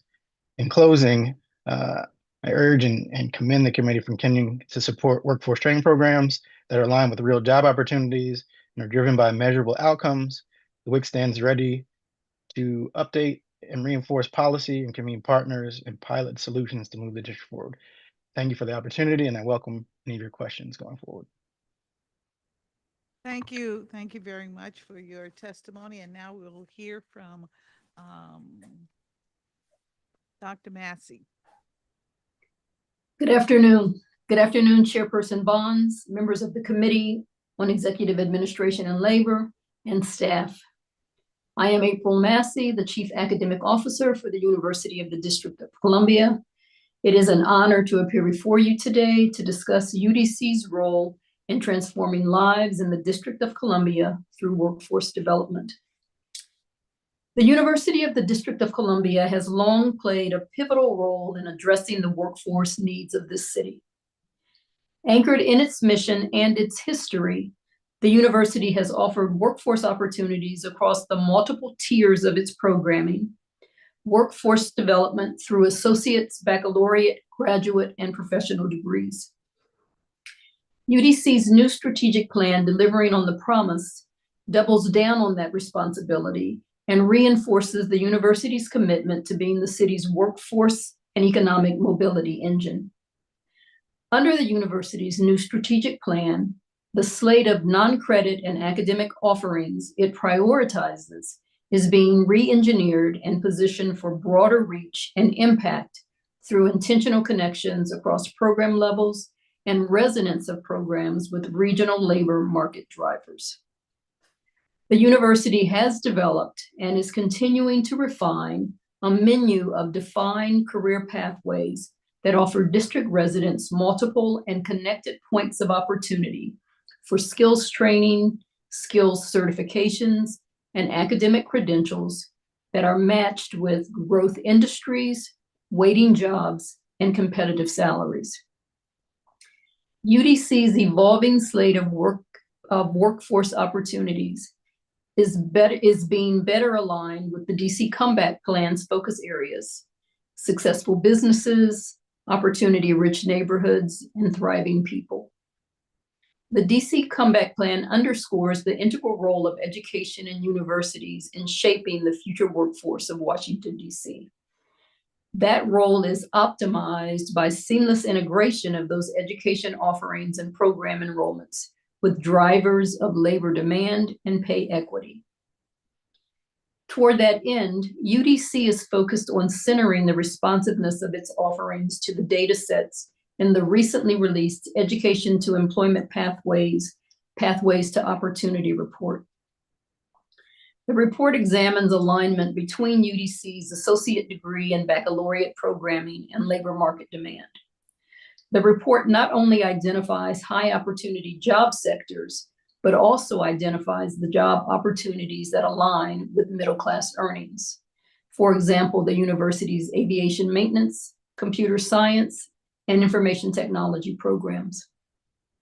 The report offers guidance on strategy for immediate and future-focused growth opportunities before UDC, including targeted enrollment increases in existing programs with high labor demand and high wage capability.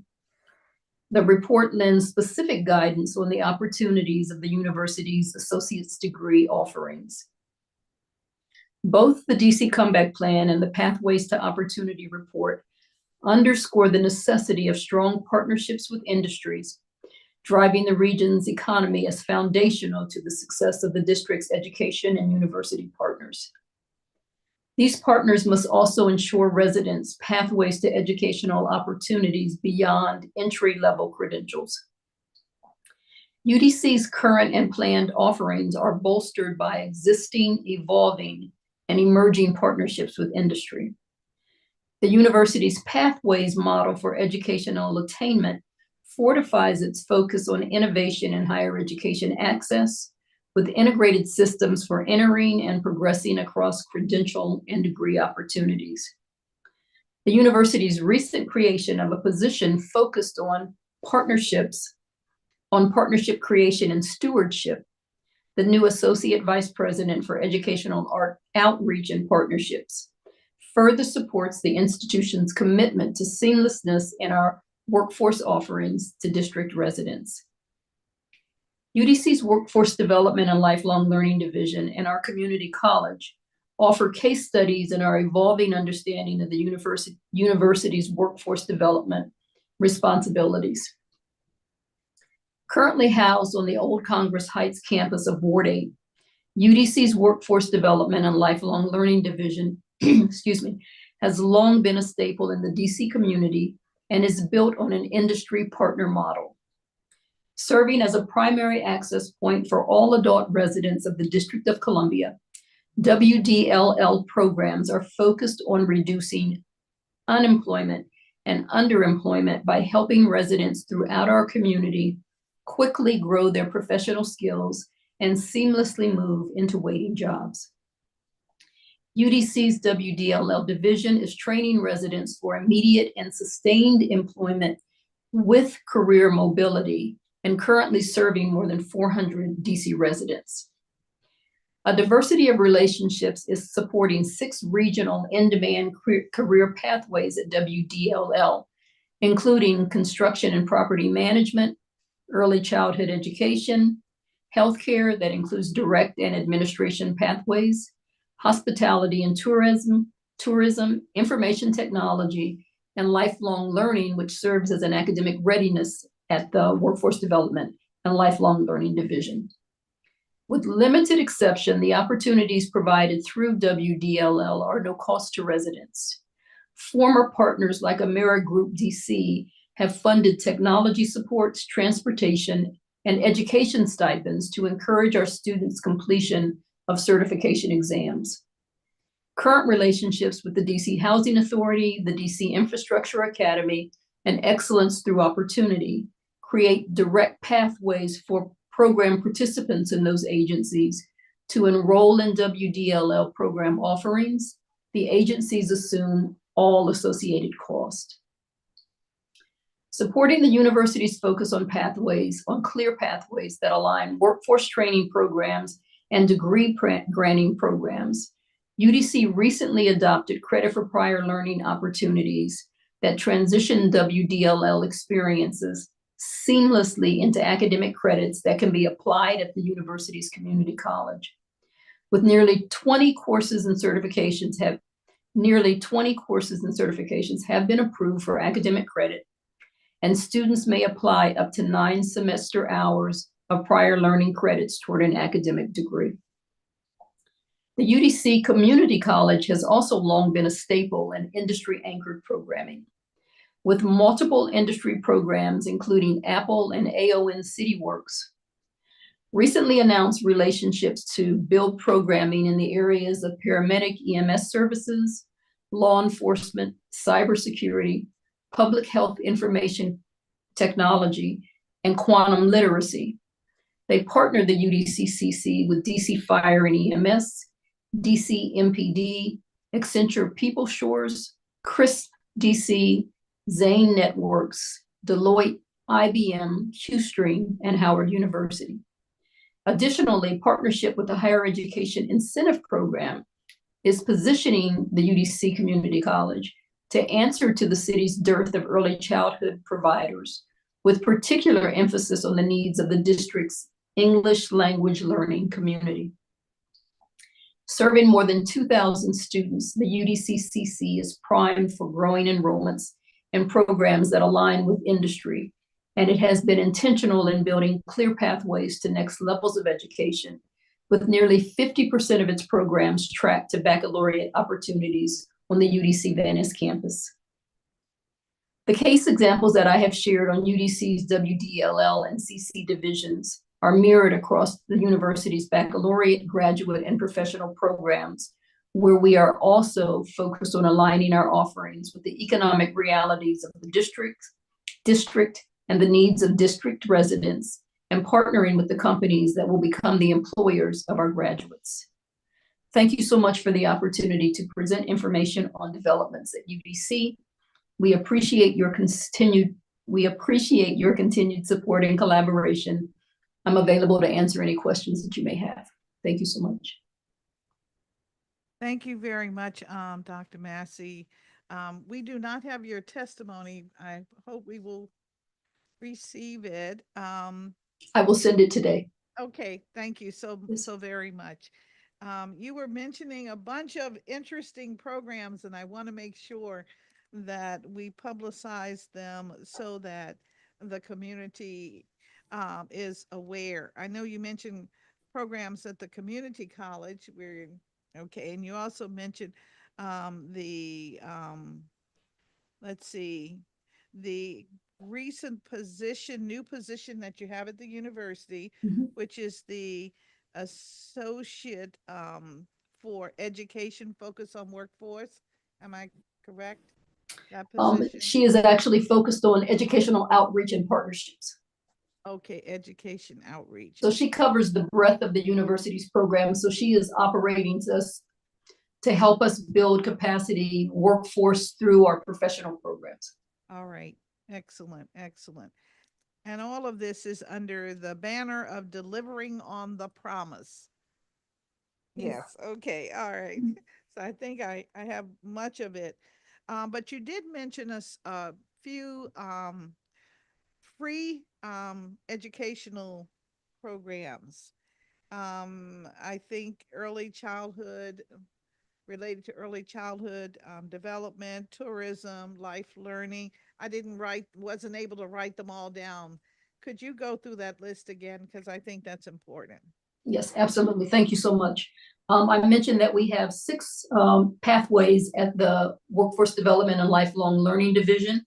They include construction and property management, early childhood education, healthcare with direct and administrative pathways, hospitality and tourism, information technology, and lifelong learning, which serves as the WDLL academic readiness arm. All right, thank you very much. I want to make sure we get that out to everyone as quickly as possible who may be listening to us today. Absolutely. And are very curious. Mr. Hubbard, you mentioned that one of the jobs of the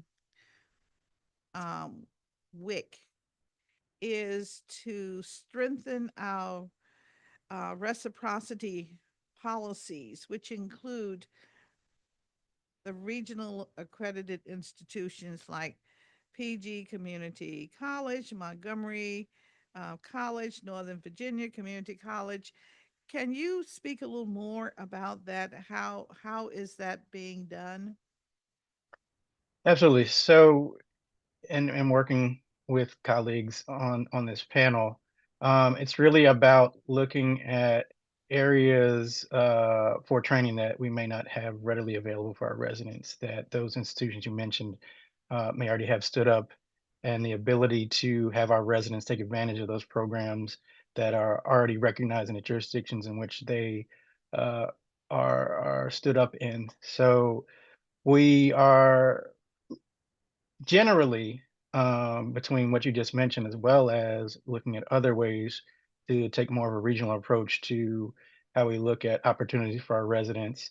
I know that was mentioned earlier by a number of the witnesses of what efforts that we are taking to make this more of a regional approach. So that is one way. Also, directly interacting with our respective colleagues to look at where we do have commonalities and some economies of scale when it comes to really the kind of transitory nature of some of the opportunities between the 3 close-in jurisdictions.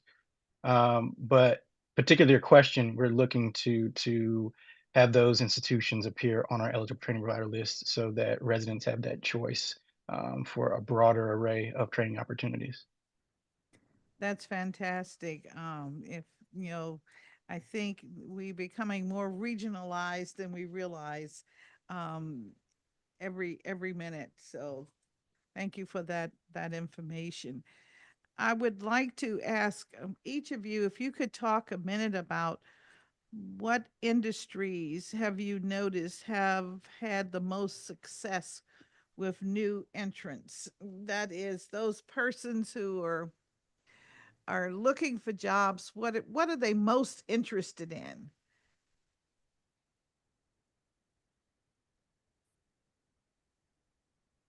Mr. Hubbard? So I can start. We are talked a lot about healthcare, and that's for a reason, because you have a lot of opportunities with looking at folks who may not necessarily have an advanced degree to enter into that sector. Technology, of course, we talked about a lot during this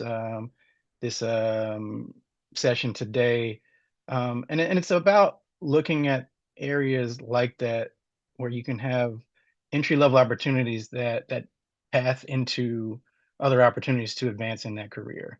And I think it was not a coincidence that you heard a lot about the efforts of the hospital and the healthcare efforts here, and the work they've done, frankly, over the last half decade to really focus in on what those pathways are, those opportunities are, and that it is at this point employer driven, and it's something we can try to replicate. It's not going to be a 100% neat fit for every sector, but we can take a lot of lessons learned from that engagement in other sectors to make it as impactful as the healthcare sector is.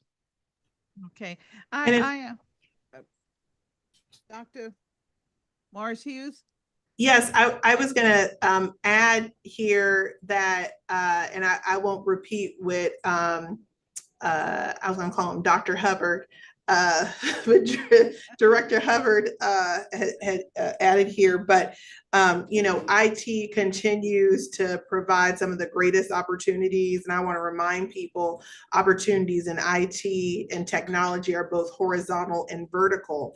But I want to share with you what I believe, and I started talking about this in October, before the transfer of power and the new federal administration.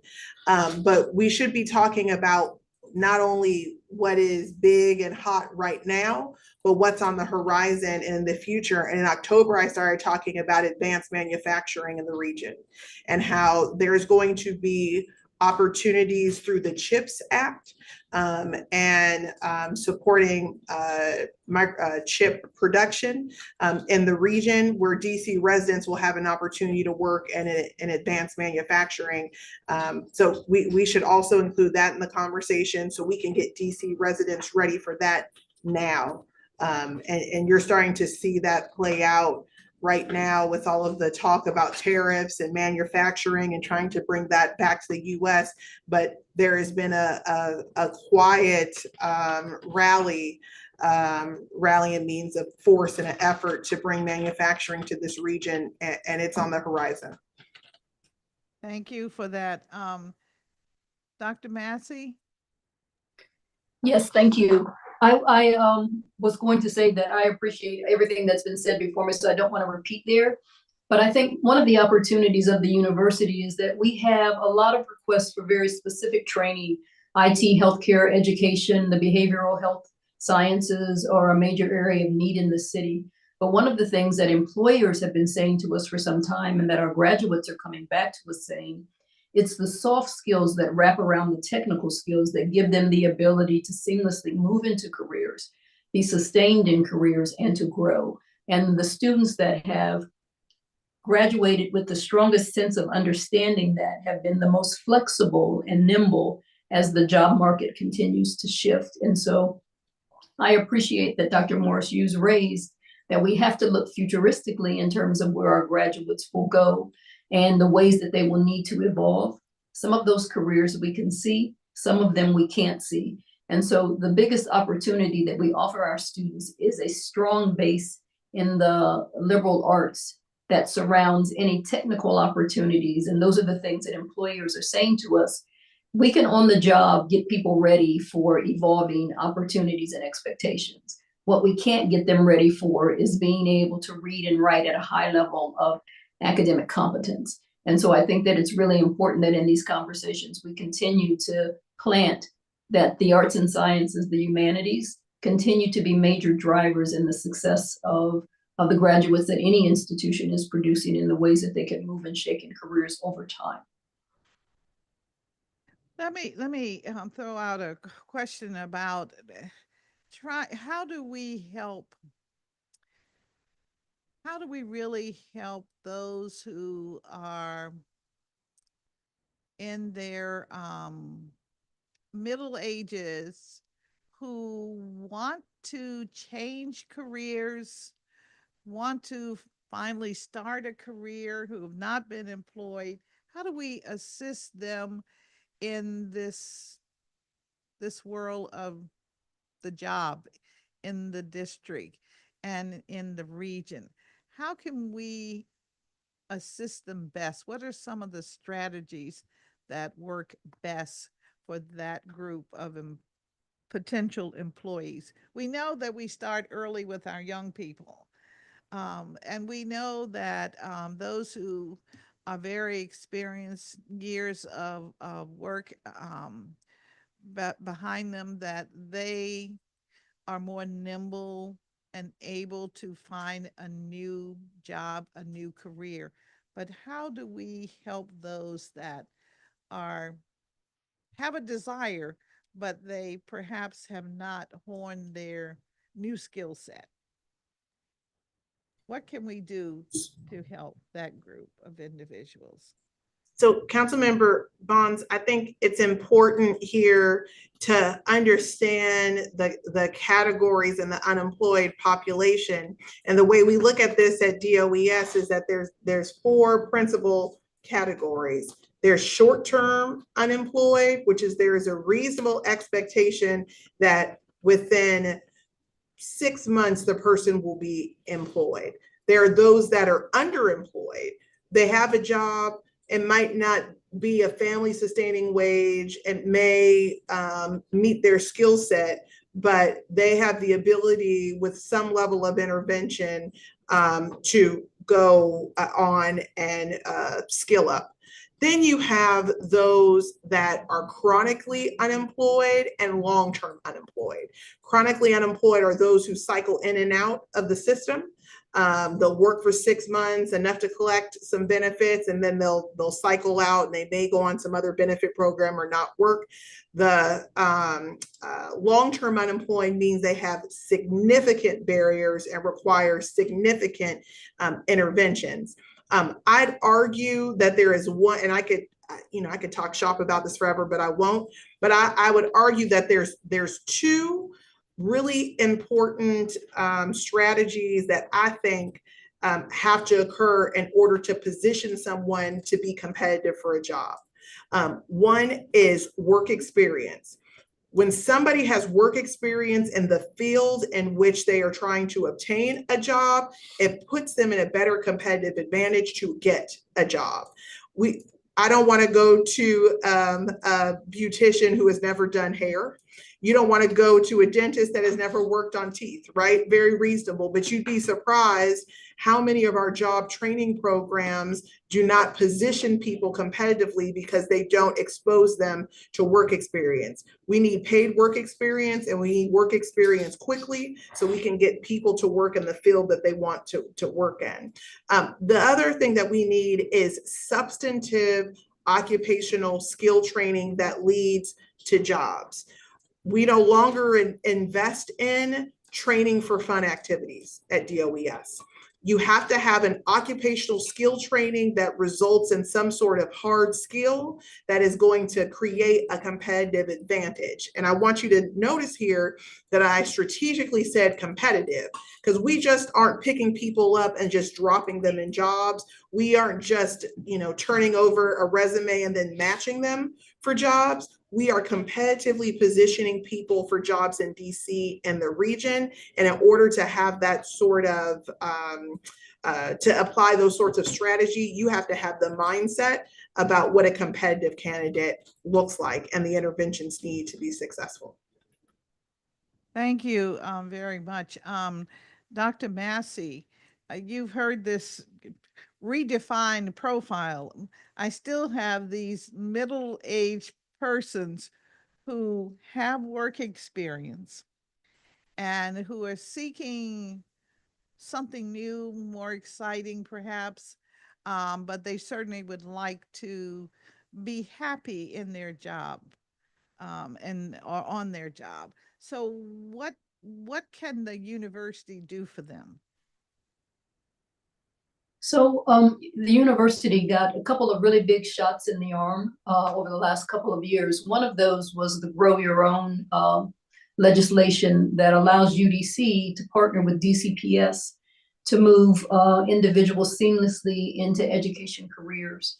The recent funding for the DC apprenticeship program that allows individuals that are in DC public schools in paraprofessional roles, but who have been interested in moving into teacher of record roles, we now have a partnership that seamlessly allows us to help move those individuals there. The DC Behavioral Health Act, that was, people largely focus it on the social work master's degree at UDC, but it's also funding counselors at the graduate level. And so we had this year alone, nearly 30 individuals who are in DC government jobs who had been looking to find an opportunity to move in other career directions, who wanted graduate education. They now have the ability to be funded under this grant and move seamlessly into graduate education and into careers that they've been thinking about. I think the relationship that the city had, that the university has had through OSSI for adult education training and providers and some support in terms of the adult education centers has also been a major way that UDC has been supportive of individuals across the city who are looking to perhaps later in life take advantage of educational opportunities that have eluded them for some time, or to make career changes and to skill up before they move into degree programs. And I think the university's work over the last 2 years in terms of building a capacity for evaluating credit for prior learning and prior experience that gives people who have either not had opportunity for higher ed, but have been in the workforce for some time and have really specific expertise and opportunity to translate that into credit that moves them along the college going path. And so I think those are some very specific ways that the university is responding, has responded. I also think it's really important for UDC to become increasingly more nimble in terms of its ability to quickly move into partnerships with agencies in the city that are looking for support for skilling up their workforce. So the recent signing of the MOU for the paramedics program that will build a program at UDC and move people seamlessly through that opportunity. I think those are the types of opportunities that we have to continue to show that we have the bandwidth for, but that we also have the ability to quickly move into those partnerships, stand them up, and move people in and through those programs. Thank you very much for that response. Mr. Hubbard, Dr. Hubbard, as it relates to the Dr. Hubbard is my wife. all so. right, to the business sector, particularly those industries as they are looking to hire. Tell me, do they look to the middle-aged individual who is maybe has 20 years or more work experience? How can those individuals be accommodated in the industries we have in the city now? You heard from some of the folks that testified earlier that one way we can help businesses look at this, and that's part of our role too, is to help businesses navigate as an integral stakeholder in the public workforce system. So one of the efforts that we had undertaken over the last couple of years was looking at helping businesses adopt a model where you had folks say this, where you're looking at skills-based as rather skills-based hiring rather than just a degree. So life experience, as Dr. Massey said, related to how their programs may work with rewarding prior work and life experience. We're looking at the same thing with businesses, helping them write position descriptions in a way that they can capture the kind of skills that folks inherently possess through their past experience that may not be captured in a degree or other credential, but still can help them meet what they need in their workforce. So I think absolutely, as we are seeking to help, especially local businesses, look at that. The district government has even moving down that path to look at skills-based hiring. So really honoring the life and work experience of folks that have that in the past and know they can bring things to the table, especially kind of middle career workers, to make sure they have opportunities. So you're letting us know that in your opinion, persons who have had some work experience, there is an opportunity for those individuals within the industries within the city today. Absolutely. And whether it's from that path or looking at reskilling, we have, as a district, we have a lot of programs to try to touch people wherever they are along their journey to either further employment or entry into the workforce. All right, well, I'm gonna leave it at that. Dr. Hughes, Morris Hughes, you have anything you want to add? Because you are the workforce entity of our government, so. No, I think I added a lot in my last You did. state. I even gave you a prediction of what's to come. You did. Thank you for that.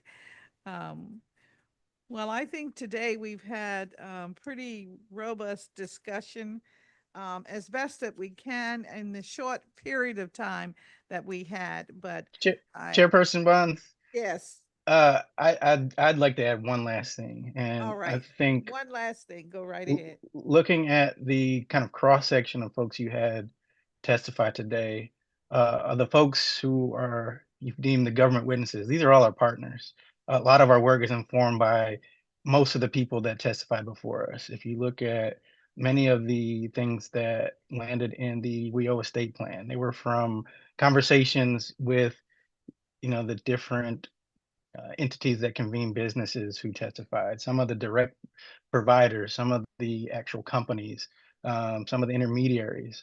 All of the things they've talked about are in our framework for the next 4 years of how we're going to look at operating a comprehensive and inclusive one workforce system that really looks at how we break down some of these silos that have operated in the past and that we've already made some progress on kind of getting rid of.